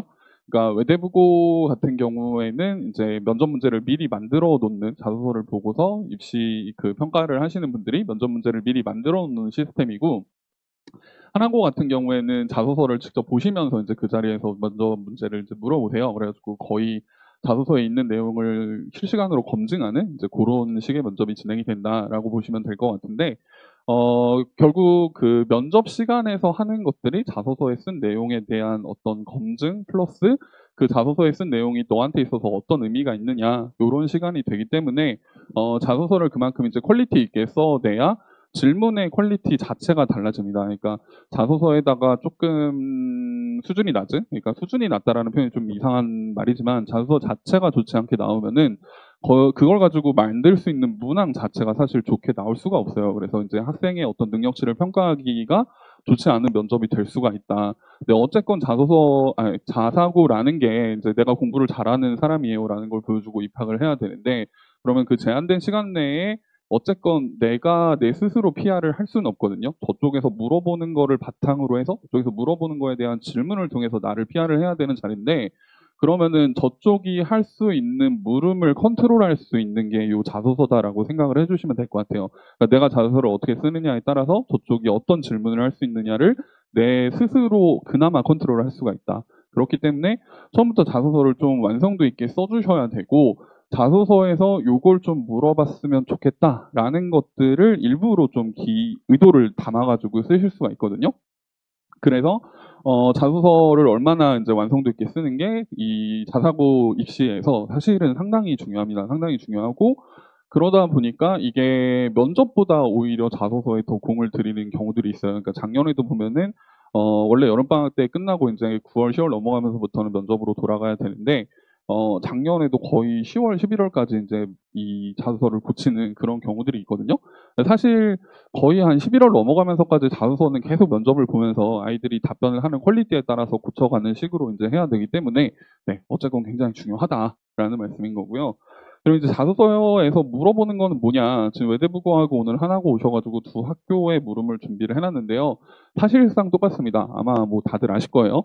거의 대부분의 자사고들이 요 면접 문항을, 아니, 자소서 문항을 공유를 하는데, 외대부고 같은 경우는 크게 두 개로 쪼개놨어요. 그래서 위에 거는, 스스로 학습 계획을 세우고 학습해온 과정, 그리고 거기서 느꼈던 점, 그 다음에 건화기념하고 연계해가지고 우리 학교 왜 썼니? 플러스 입학 후에 너의 꿈과 끼를 살리기 위해서 그리고 고등학교 졸업한 후에 앞으로 뭐 할 거냐. 그러니까 크게 보시면은 여태까지 너가 뭐 공부했냐, 그리고 왜 지원했냐, 그 다음에 앞으로 뭐 할 거냐, 이렇게 세 가지를 본다고 보시면 되고요. 그 다음에 이제 이번에서는 인성과 관련해가지고 물음이 들어갑니다. 그 다음에 하나고도 보시면은 똑같아요. 그러니까 스스로 학습 계획을 세우고 학습해온 과정, 워딩 자체도 완전히 똑같습니다. 플러스 느낀 점. 그 다음에 건화기념과 연계해서 하나고에 관심을 갖게 된 동기, 그 다음에 활동 계획 및 고등학교 졸업 후의 진로 계획, 그 다음에 인성과 관련해가지고 배우고 느낀 점. 네, 똑같죠. 그러니까 자사고 문항은 뭐 똑같다고 보시면 되고, 요거를 이제 소위 말해서 자기주도 학습, 그 다음에 요거를 뭐 지원 동기, 얘를 진로 계획, 얘를 인성이라고 이제 편하게 보통 많이들 부르죠. 다들 아시다시피 요 1번이 제일 중요하고 1번 어떻게 쓰느냐에 따라서 거의 당락이 결정이 된다라고 보시면 될 것 같고요. 하나고도 그렇고 외대부고도 그렇고 글자 수는 1,500자고요. 그 다음에 띄어쓰기 포함을 안 시킵니다. 안 시키고 1,500자인데 이게 분량이 어느 정도 나오냐 하면은 그 한글 기준으로 해가지고 글자 크기 10으로 해서 그러니까 하나도 안 고친 상태에서 쓰시면은 A4 한 장에서 왔다 갔다 하거든요. 이게 띄어쓰기를 얼마나 많이 하느냐에 따라서 다르긴 한데 한 장 조금 안 나올 때도 있고 한 장 살짝 넘어갈 때도 있어요. 그래서 그 정도 분량이다. 근데 이제 외대부고하고 하나고하고 조금 다른 거는 요거를 보면서 말씀드릴게요. 외대부고 같은 경우는 요 1번을 거의 한 1200자까지도 쓸 때가 있어요. 그러니까 보통 외대부고는 1000에서 1200자를 이제 1번에다 할애를 하는데 가장 큰 차이점은 뭐냐면은 요 자기주도 학습의 소재를 외대부고 같은 경우에 보통은 3개를 잡고 하나고 같은 경우는 보통을 2개를 잡아요. 요게 왜 그러냐 하면은 아까도 말씀드린 것처럼 외대부고는 면접 질문을 미리 만들어 놓거든요. 외대부고 면접은 문항이 3개입니다. 문항이 3개고 세 문항에 대해서 각각 5분 동안 이제 진행이 돼요. 그러다 보니까 소재를 3개를 써놓고 각각의 소재에서 1개씩 물어봐 주세요라는 의미로 이제 요 자기주도 학습의 소재를 3개를 잡고요. 이과 기준으로 하면은 보통 이제 수학 하나, 과학 하나, 진로 하나 이렇게 가던가 아니면 수학 하나, 과학 하나, 융합 하나 이제 이렇게 가던가 그게 이제 가장 많은 케이스고요. 그다음에 하나고 같은 경우는 이제 실시간으로 면접을 하기 때문에 문항을 미리 정해놓지는 않아요. 그러다 보니까 애들이 사실 소재 하나 더 잡는 것도 좀 부담이긴 하거든요. 왜냐하면 나중에 면접 때 공부해야 되기도 하고 자소서에서 소재 끌어내는 것도 힘들고 하다 보니까 하나고는 보통 이제 2개 혹은 뭐 이제 아이가 활동이 많다 그러면 이제 3개까지 가는 경우도 있다. 그래서 외대부고는 한 1000에서 1200자까지 나오고요. 하나고는 보통 한 1000자 안팎으로 요 1번이 결정이 된다라고 보시면 될 것 같고요. 2번하고 3번은 뭉쳐서 보통 많이 씁니다. 2, 3번은 뭉쳐가지고 요게 한 200에서 300자 정도 나오고 4번은 외대부고 같은 경우는 재작년까지는 사실 거의 신경 안 썼어요. 막 2줄 쓰는 경우도 있었거든요. 있는 등 없는 등 2줄 쓰고 넘어가고 하는 경우도 있었는데 작년에 그 외대부고 입학사정관분 나오셔가지고 그 유튜브에 치면 나오거든요. 외대부고 입시 설명에 치면 나오는데 외대부고 지원하시는 분들은 그거 한 번씩 꼭 보시기를 추천을 드려요. 그래서 그분이 막 인성을 되게 많이 강조를 했거든요. 작년에 외대부고는 특히 그 공동체 생활에서의 인성이라는 걸 외대부고가 굉장히 많이 강조를 했어요. 작년에. 그러면서 여태까지 면접에서 인성을 한 번도 안 물어봤고 거의 웬만해서는 때려 죽여도 물어보지 않는 그런 거였는데 우리 면접에서 인성도 물어볼 수 있어 라는 뉘앙스를 팍팍 풍기다 보니까 작년부터는 이게 조금 외대부고에서 분량이 늘어나긴 했는데 어쨌건 그래도 얘는 한 200자 언더, 200자 미만으로 보통 많이 쓴다. 그 정도 분량으로 잡아주시면 될 것 같아요. 자, 그러면 이제 자기 주도 학습 이거 도대체 어떻게 쓰냐 이게 사실 가장 어려운데 스스로 공부를 하고 학습 목표를 설정을 하고 그거에 대해서 내가 이제 학습에 참여하는 형태이다라는 게 이거 그냥 사전적으로 찾은 거거든요. 사전적으로 정의가 된 자기주도 학습의 정의인데 이게 뭔 말인지 잘 모르죠. 그렇죠? 그래서 애들 보고 자기 주도 학습 요 자소서 한번 써볼래? 라고 하고 시키면은 애들이 보통 이렇게 써오거든요.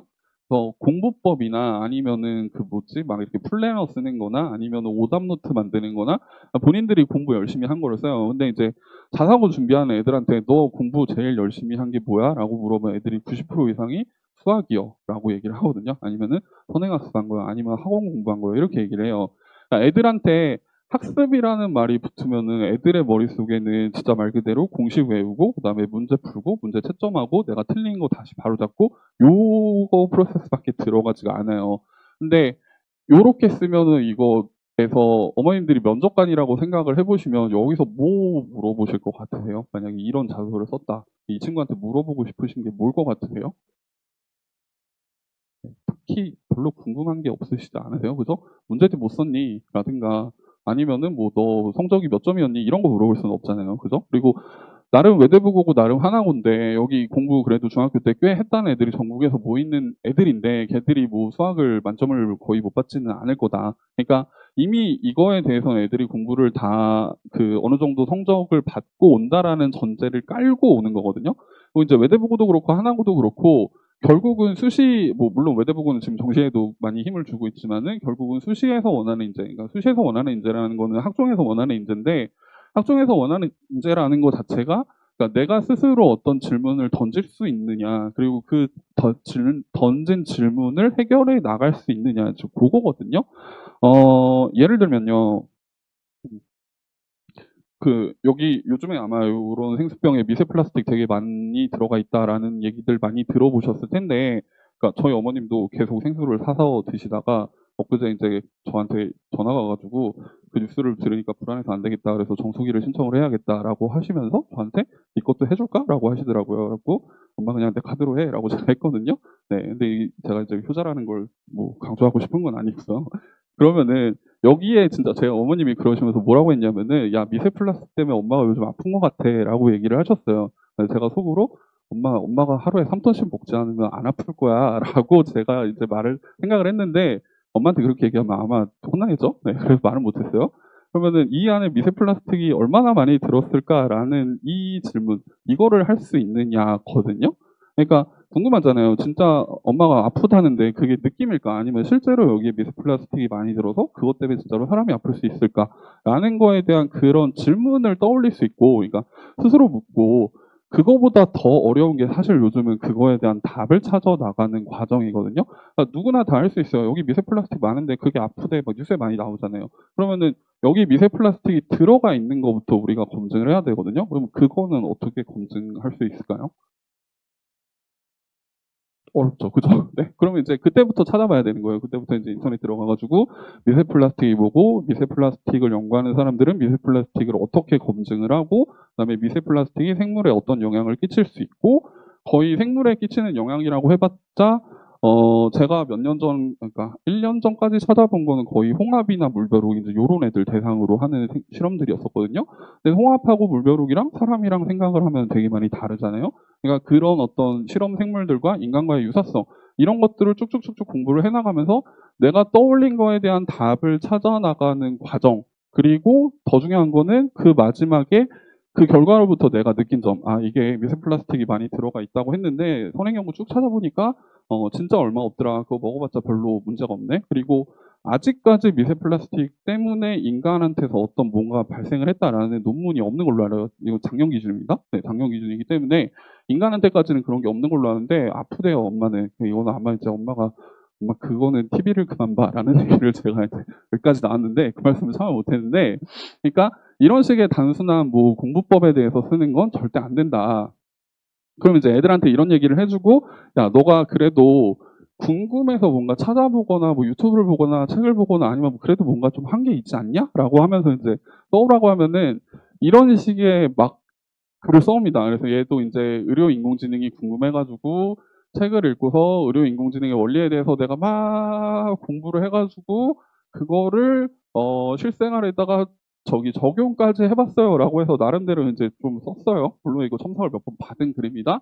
근데 이제 중요한 거는 어떤 궁금증이 있었고 그 궁금증을 해결해 나가는 과정까지는 있는데 이제 제일 중요한 느낀 점과 깨달은 점이 없다.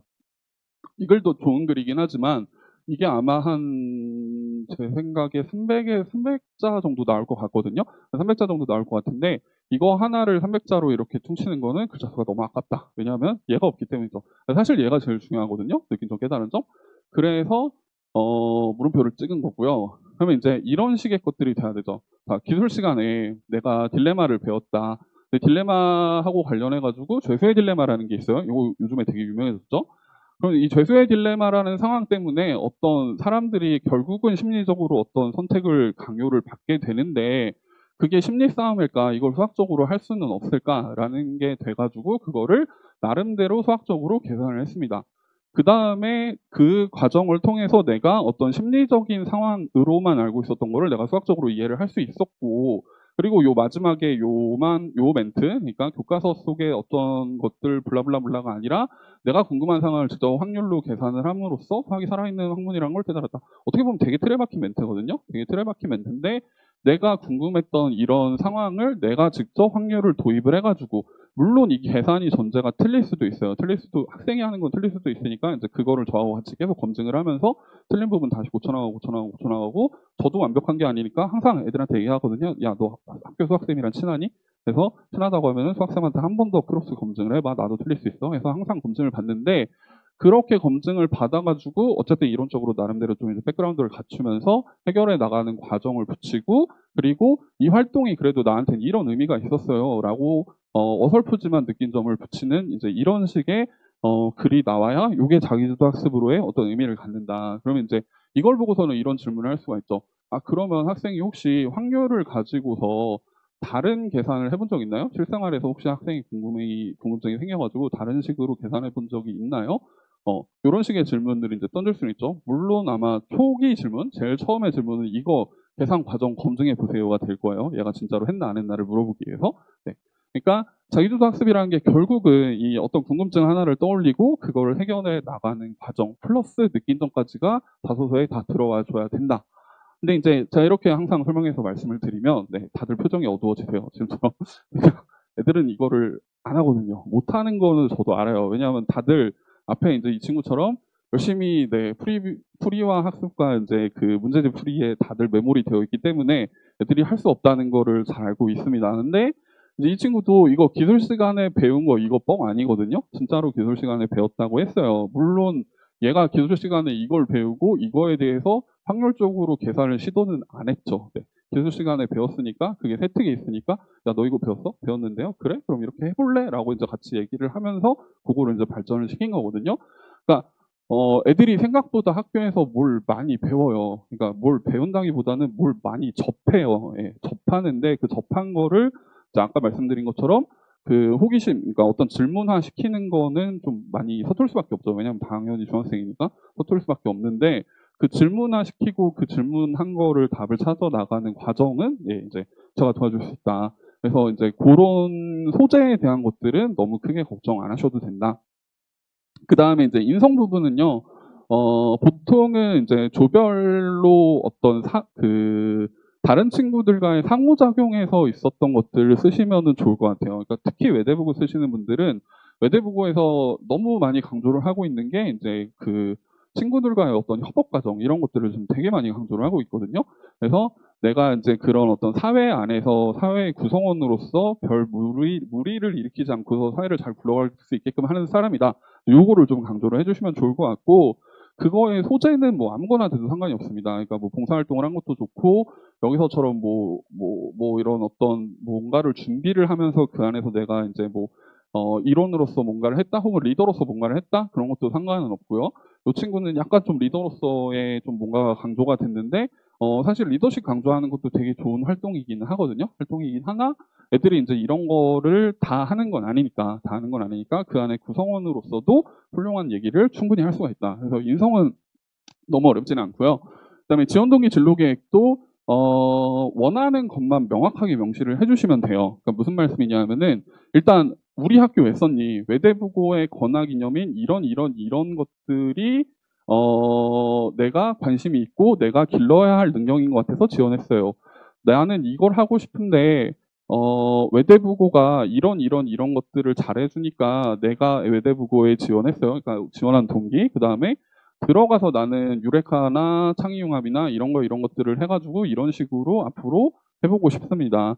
들어가서 이런 거 해가지고 이런 식으로 하고 싶습니다. 그러니까 들어가서에 내가 뭐 할 거다. 지원 동기 및 진로 계획. 요게 이제 원하는 거. 그 다음에 앞으로 졸업한 후에는 나 이런 거 할 건데요. 졸업한 후에는 이런 거 할 겁니다. 라는 걸 좀 구체적으로 써주셔야 됩니다. 그러니까 이것도 이제 마찬가지로 입사관이 얘기를 하는 건데 되게 두리뭉실하게 쓰면은 이 아이의 진실성이 없어 보인다. 뭐 당연한 얘기겠죠? 그러니까 상당히 좀 구체적으로 써주셔라. 하나고도 마찬가지예요.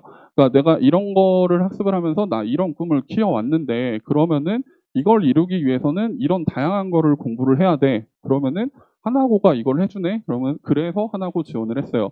하나고 들어가가지고 이런 거를 통해가지고 내가 AI를 만들고 싶고 그 다음에 마찬가지 국사술 심포지엄 통해서 이런 거 하고 싶습니다. 그 다음에 맨 마지막에는 글로벌 기업의 CEO가 되고 싶다. 그 다음에 신소재 연구원이 되고 싶었는데 그러다 보니까 하나고에 이런 것들에서 들어가서 공부를 하면 좋겠네. 그래서 하나고를 지원을 했어요.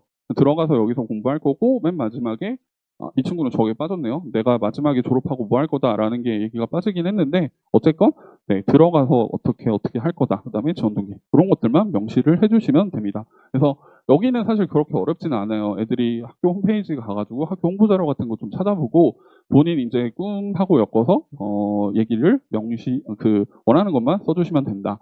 그래서 요 좀 구체적으로 써주시는 것들을 좀 일단은 신경을 써주시고 그 다음에 학문이나 자기주도 학습 쪽에서는 학문 탐구하게 된 동기, 그다음에 탐구하게 된 과정 요것들 빠뜨리시면 안 됩니다. 그리고 특히 외대부고에서 많이 강조를 하고 있는 게 내가 탐구하게 된 동기를 학교 생활하고 좀 연계를 시켜서 써주면 좋겠다라는 얘기 많이 하니까 외대부고 쓰시는 분들은 요 동기 쪽 많이 신경을 써주시면 좋을 것 같아요. 물론 모든 걸 다 학교 생활하고 연계를 100% 시키실 필요는 없습니다. 그냥 솔직히 말씀드리면 영재원에서 했던 거 학교에서 했다고 뻥치고 하는 경우들도 되게 많아요. 되게 많은데 네, 그냥 순수하게 뻥을 치면 애들도 양심에 찔리거든요. 그러니까 영재원에서 했던 거를 나중에 학교에서 다시 한번 소화를 하면서 학교 이렇게 생기부에다가 기록을 해두면 제일 좋긴 한데 어차피 3학년 세특이 이제 안 들어가니까 그러면 의미 없지 않아요? 의미가 없는 게 아니라 거기 세특에 넣고 자소서에다가 내가 3학년 무슨 시간에 아까 보신 것처럼 했어요라고 쓰시면 그거는 세특에 들어간 거랑 동일하게 반영을 하겠다라고 외대부고 측에서는 얘기를 하거든요. 그러니까 그거 자체는 의미가 있으실 겁니다.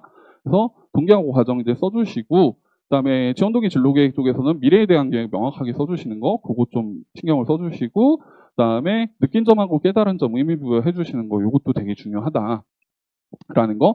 제일 나쁜 자소서는 제가 볼 때는 그냥 활동 나열하는 거 저 이거 있고 이거 했어요라는 거를 애들이 욕심이 많은 친구들이 특히 이런 거를 되게 많이 하는데 막 되게 어려운 소재 잡아가지고 자기가 한 게 되게 많으니까 막 다 때려 넣어요. 내가 이거 했고 그 다음에 또 뭘 했고 그 다음에 또 뭘 했고 그 다음에 또 뭘 했고 막 때려 넣다 보는데 글자 수가 모자라니까 그럼 결국 그걸 통해서 너가 뭘 배우고 느꼈는데 그러니까 이 아이 자기소개서라는 건 결국은 나를 소개를 하는 글인데 내가 했던 활동을 소개해버리는 글이 되면 안 되거든요. 그러니까 내가 이 활동을 통해서 어떤 사람이 되었다, 어떤 사람이다라는 거를 소개하는 글이 돼야지 네, 이게 그러니까 내 활동을 소개하는 글, 내 스펙을 소개하는 글이 되면 안 됩니다.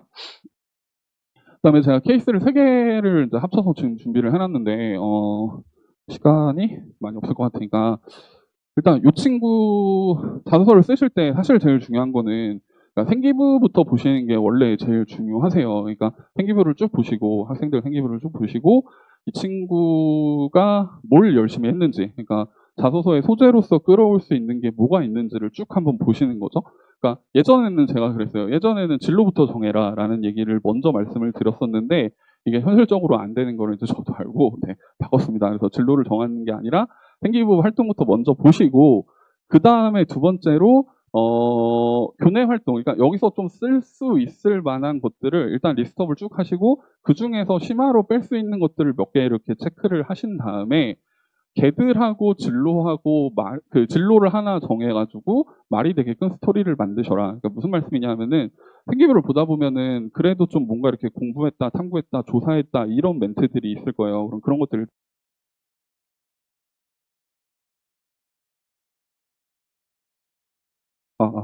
네, 됐습니다.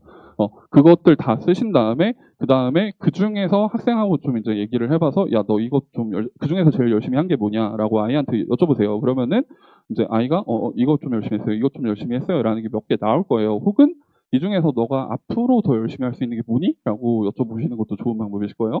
그게 이제 몇 개 나올 텐데, 그거를 다시 이제 그 중에서 몇 개 리스트업 후보를 정하시면, 이제 뭐 예를 들어서 뭐 생명에 관한 게 몇 개가 많이 나오더라라고 하면 이 아이의 진로를 그냥 생명 쪽으로 아예 그냥 바꿔버리시는 거죠. 기존에 이 아이가 하고 싶은 게 뭔가 있었다.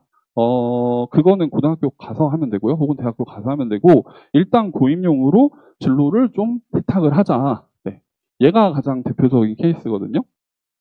이 친구는 원래 지구과학 쪽에 하나도 관심이 없었던 친구예요. 지구과학 쪽에 하나도 관심이 없었던 친구인데 결국 이 친구의 최종 진로는 이게 됐어요. 지구온난화를 탐구하는 환경과학자가 됐는데 왜 이렇게 됐느냐? 얘가 여름방학 숙제로 요구를 했었어요. 중학교 1학년 때나 2학년 때 그 액체의 종류에 따라서 얼음이 녹는 속도 비교인데 되게 거창해 보이지만 그냥 물에다가 똑같은 온도의 물에다가 그죠? 물이 아니라 죄송해요. 이런 액체들에다가 똑같은 온도에 그다음에 얼음 똑같은 양 넣고 얼음이 얼마만큼 빨리 녹는지 속도 비교한 실험입니다. 되게 단순해요. 그다음에 이 실험을 한번 하고 그 다음 여름방학 때 이번에는 끓여요. 얘들 똑같은 애들을 가지고서 끓입니다. 끓인 다음에 온도 변화를 측정을 합니다. 이게 이제 고등학교 때 끓는 점 오름이라는 거를 배우는데 중학교 때 이거를 어설프게 배우거든요. 근데 얘가 그거를 알고 한 건 아니고 선행을 거기까지 한 애가 아니라서 알고 한 건 아니고 그냥 끓이면은 뭔가 달라지지 않을까 싶어서 끓여봤어요라고 하더라고요. 예, 그래서 끓였대요. 끓이면은 이제 올라가는 그러니까 동일한 가스레인지로 끓였으니까 어쨌건 그 받는 열 에너지의 양은 똑같은데 이게 온도가 올라가는 속도가 다르거든요. 이 두 가지 실험을 했대요. 근데 나머지는 눈 씻고 찾아봐도 이게 활동이 없었어요. 그러니까 얘가 3학년 때 가가지고 갑자기 그 자사고를 가고 싶다고 한 애라서 나머지는 전혀 활동이 없는 상태였는데 근데 어쨌거나 1하고 2에서 이제 공통적으로 뽑아낼 수 있는 게 뭐냐 하면은 이 분자 간의 힘이라는 키워드를 뽑아낼 수 있거든요. 이게 이제 용액 내에서의 어떤 현상이기 때문에 용질과 용매의 어떤 분자 간의 힘이라는 걸로 이 두 가지 키워드를 해석할 수 있다. 그래서 이제 첫 번째로 엮는 거는 얘를 하고 이거를 해석을 하면서 분자 간의 힘이라는 거를 내가 이제 좀 공부를 했고 그래서 이거의 후속 활동으로 얘를 했다라고 사실은 이제 조금 더 그럴싸하게 였고 그 다음에 두 번째 빙하가 녹는 속도가 빨라진다. 이거 아마 어머니들 되게 많이 들어보셨을 거예요. 그러니까 요것도 사실은 온난화가 진행이 되면 될수록 온난화가 진행해서 빙하가 녹으면 바닷물의 염도가 떨어지거든요. 그러니까 이제 염도가 떨어진다는 얘기는 용액의 농도가 떨어진다라는 얘기고 그럼 그것도 용매와 용질 분자 사이의 인력을 가지고 설명을 할 수 있는 키워드가 돼요. 그래서 야 그러면 이제 진로를 찾다가 저도 사실 이제 일로 간 건데 야 그러면은 너 이게 이 얼음에서 사실 떠올린 거예요. 그러면은 야 이거를 한번 실험을 해보고 그러니까 이게 실제로 그 소금물 농도에 따라서 얼음 녹는 속도가 어떻게 달라질지를 한번 실험을 해보고 그걸로 진로를 이렇게 세탁을 하자라고 아이랑 이제 합의가 됐죠. 그래가지고 이제 자소서가 이런 식으로 나옵니다. 실제 동기예요. 실제 애가 밥 먹다가 이게 궁금해져가지고 앞에서 말씀드린 실험을 했대요. 그래서 그거 해석한 거에 대한 얘기, 그 다음에 그거를 이제 이론적으로 내가 백그라운드 찾은 얘기, 그 다음에 실험을 실제로 했어요. 그래서 이런 책을 읽었다고 치고 나중에 읽었습니다. 읽었다고 치고 지구온난화에 대해서 공부를 한 다음에 이제 해수의 농도, 즉 이제 바닷물의 어떤 염도에 따라 가지고 빙하 녹는 속도가 어떻게 달라진다라는 것도 분자 간의 힘이라는 걸로 해석을 할 수가 있구나라는 거를 배우고 그다음에 그거를 간단하게 실험합니다. 그냥 소금 그 물의 농도 맞춰가지고 똑같이 얼음 넣고 녹는 속도 측정만 하면 되거든요. 되게 간단한 실험. 그리고 그 실험 해가지고 진로를 아예 그냥 세탁을 해버리는 이제 이런 식으로 가는 거죠. 그러니까 요게 아까 말씀드린 이제 전형적인 스텝이라고 보시면 될 것 같아요. 활동 보고 그다음에 거기서 끄집어낸 다음에 그거에 맞춰서 진로를 이제 정하시는 방법이죠. 네. 이런 케이스로 가시는 게 자소서를 쓰시는데 사실상 아마 가장 편한 방법이 되실 거예요. 그다음에 이제 이 친구는 작년에 얘가 하나군지 외대부군지 제가 지금 헷갈리는데 어쨌건 둘 중에 하나일 거예요. 이 친구는 그러니까 요거는 실험을 해왔었어요. 동공의 크기 관련된 실험을 이제 해왔었는데 요게 뭐냐 하면은 아이돌 그룹을 하나 좋아를 한대요. 그래갖고 네, 그 아이돌 그룹을 이제 친구들하고 실험을 한 게 뭐냐면은 그 왜 좋아하는 사람 보면 이렇게 눈이 커지잖아요. 네, 그래가지고 아이돌 그러니까 좋아하는 이성을 보면 동공의 크기가 커질 것이다라는 가설을 세우고 그거를 증명하는 실험을 했다. 그래서 아이돌 사진을 이렇게 보여줬을 때 애들 눈 크기가 커지는지를 네, 네, 실험을 했다고 합니다. 그래서 이거를 가만히 듣다 보니까 재밌잖아요. 그러니까 애가 할 만한 실험이잖아요. 그래서 이거 좀 살리면 좋겠다. 네, 그 다음에 이제 프랙탈은 이제 그냥 저기 뭐지? 아이랑 얘기를 해가지고 이제 나중에 붙인 거고요. 근데 이제 요 실험을 가만히 듣다 보니까 이게 감정 때문에 동공이 커진 건지 아니면 여기서 뭐가 지나가니까 눈이 커진 건지에 대한 판단이 불가능하거든요. 그러니까 이게 무슨 말씀이냐면은 사람은 외부 자극에 대해서 이게 반사라는 게 있으니까 왜 우리도 어두운 데 있다가 밝은 데 나가거나 밝은 데 있다가 어두운 데 들어가면 동공의 크기가 달라지잖아요. 그러니까 그거는 빛의 양에 따른 반사고 그다음에 가만히 있다가 옆에 뭐가 이렇게 휙 지나가도 알게 모르게 이렇게 눈동자가 움직이는 게 있는데 그럼 외부 자극에 따라 가지고 동공의 크기가 달라지는 건지를 이제 얘기를 하다 보니까 서로 이제 의심이 가는 거예요. 야, 그럼 이게 감정 때문일까? 아니면 자극 때문일까? 야, 그럼 추가 실험을 해보자. 감정 때문에 동공이 커지는 거라고 하면은 감정의 종류에 따라서 동공의 크기가 커지는 속도라든가 혹은 동공의 크기가 뭐 줄어들 수도 있지 않겠니? 뭐 이제 이런 거를 같이 얘기를 한 거죠. 그래서 야, 그러면은 좋아하는 그룹, 싫어하는 그룹, 그다음에 무서운 사진, 뭐 슬픈 사진 이런 사진의 종류, 감정의 종류를 여러 개로 나열을 하고 그다음에 자극의 종류도 여러 개를 주는 거죠. 이렇게 막 휙휙 지나가는 자극이라든가, 아까 말씀드린 빛양이라든가, 하여튼, 요 실험을 그래서 이제 추가 발전시켜가지고, 여름방학 내내 이제 얘한테 계속 실험을 시켰어요. 매주. 예전에 실험했던 친구들 다시 불러와가지고, 혹은 엄마 아빠랑 같이 해가지고 실험 다시 해. 라고 해서, 한 실험을 그 뒤로 2개에서 3개 정도 붙여가지고, 감정하고 신경계, 그러니까 결국 이 아이의 최종적인 자소서가 이런 식으로 나오는데, 요런 기사를 보고서 이런 실험을 진행을 했다. 이거 뻥입니다. 네, 이 기사 보고 한 거 아니고요. 그냥 실험했대요. 그냥 이제 숙제라서 실험을 했다라고 했는데, 약간 좀 저거를 해줘야 되니까 동기 세탁은 좀 했고요. 근데 이제 이거를 분간을 하기 힘들었다. 방금 말씀드린 거죠. 그래서 이거를 검증하기 위해서 추가 실험을 진행을 했고, 그래서 여름방학 내내 이제 그거를 했고, 그러면 동공 변화라는 게 감정 자체와 연관이 있지 않을까. 그래서 선행 연구를 둘이서 열심히 뒤졌는데 이 부분에 대한 게 딱 하나. 그러니까 공포에 따라서 그러니까 공포 자극에 따라서 동공이 어떻게 변한다에 대한 연구는 되게 많이 되어 있어요. 왜냐하면 그 공포 자극이라는 게 생태계에서 어떤 천적이 나타났을 때의 신경계 반응이랑 엮어서 되게 많이 나오거든요. 근데 다른 감정에 대한 거는 연구가 많이 안 돼 있더라고요. 그래서 마지막으로 이제 이런 멘트를 날리는 거죠. 앞으로 열심히 할게요.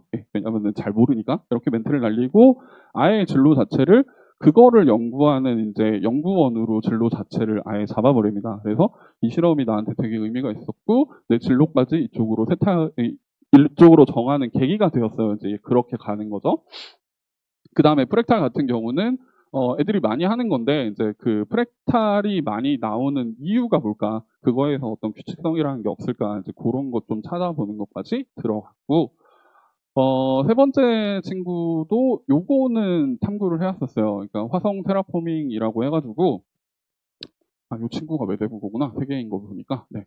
그래서 요거를 이제 해왔었었는데, 요 테라포밍이, 그러니까 화성 가서 살자. 요거잖아요. 근데 이제 이 친구가 해왔던 실험은 뭐냐면은, 잠시만요. 기억이, 맞아. 인공 진주층이라고 해가지고, 그러니까 진주를 인공적으로 만들어서 그 만들어진 진주를 가지고서 건축물의 소재로서 활용을 하자 그건데 사실 진주라는 게 탄산칼슘이기 때문에 그 조개한테 상처 내고 바닷물에 담가놓으면 진주가 만들어지잖아요. 그런 거하고 비슷하게 플랑크톤을 이용해서 이제 진주를 만드는 그런 거였었습니다. 그래서 나머지 요거랑 그다음에 요거랑에 대해서는 이제 추가적으로 붙여준 거죠. 그러니까 아까 인공 진주에 대한 거를 해놨었으니까 요거는 수학적인 거 그냥 붙여준 거고, 그거를 좀 더 추가 발전시켜가지고, 건축 양식에 대한 것까지 이제 좀 발전을 시키고, 그래서 이 친구는, 요렇게 진로를 잡습니다. 그래서 소재 쪽으로 아예 연구를 잡고, 그러니까 지구에서의 건축과 화성에서의 건축이라는 거는 사실상 이제 많이 달라져야 될 거기 때문에 소재도 다른 거를 써야 되지 않을까. 그러니까 저는 소재를 탐구를 할게요. 요렇게 들어가는 거죠. 그래서 요런 책 읽고서 이제 요런 탐구까지 진행을 했는데, 그러니까 지금 두 번째, 세 번째 보여준 친구는 조금 그래도 나름대로 특히 이 친구 같은 경우에는 조금 어려운 실험을 해왔고 아마 제가 물어보지는 않았는데 어디 뭐 영재원일 수도 있고 제가 볼 때 영재원보다는 어느 다른 학원에서 뭔가 실험을 해오지 않았을까라는 생각이 강하게 드는데 어쨌건 이 친구는 이 동공은 그냥 지가 친구들하고 장난 삼아서 실험했다고 하고 이 친구도 사실 지 혼자 그냥 실험한 거거든요, 집에서. 그러니까 되게 간단해 보이는 실험이라도 고고 심화 발전시키는 거는 사실 그렇게 어렵지는 않습니다. 그렇게 어렵지는 않은데 오히려 학생들의 좀 색깔이 묻어나네. 그러니까 이게 되게 재밌네. 애들이 한 것 같네. 그런 것들 하다 보면은 오히려 더 이제 좀 발전시키기가 더 좋죠. 네. 그래서 저런 이제 그 자기 주도 학습 소재만 잘 잡히면 자소서는 잘 나오고 아까 요거 저희 소장님께서 설명을 해주셨을지도 모르는데 7월에서 8월 그러니까 여름방학 기간에 요 자소서 초벌을 완성을 하는 게 사실 굉장히 중요해요. 그러니까 12월에 면접이 들어가는데 면접 전까지 아까도 말씀드린 것처럼 자소서 소정은 계속해서 들어갑니다. 계속해서 들어가고 진짜 막 많이 고치는 친구들은 제출 전날까지 제출하는 당일까지도 막 고치거든요. 그러니까 면접 연습하면서 아이가 제대로 답변 못하는 거는 계속 이제 멘트 수정을 들어가요. 그래서 이제 이때까지 계속 수정을 한다라고 보시면 되는데 어지간해서는 사실은 이때 좀 마무리를 짓는 게 제일 좋기는 하죠. 제일 좋고 수정을 한다 하더라도 워딩에서의 수정이지 소재나 이런 거에서의 큰 수정은 어지간하면 이때까지 마무리를 하고 이때부터 면접 준비를 들어가는 게 좋다. 그래서 저희의 이제 수업의 대략적인 타임라인은 이렇게 진행된다라고 보시면 될 것 같습니다. 네. 긴 시간 동안 고생 되게 많으셨고요. 네. 네. 들어주셔서 감사합니다.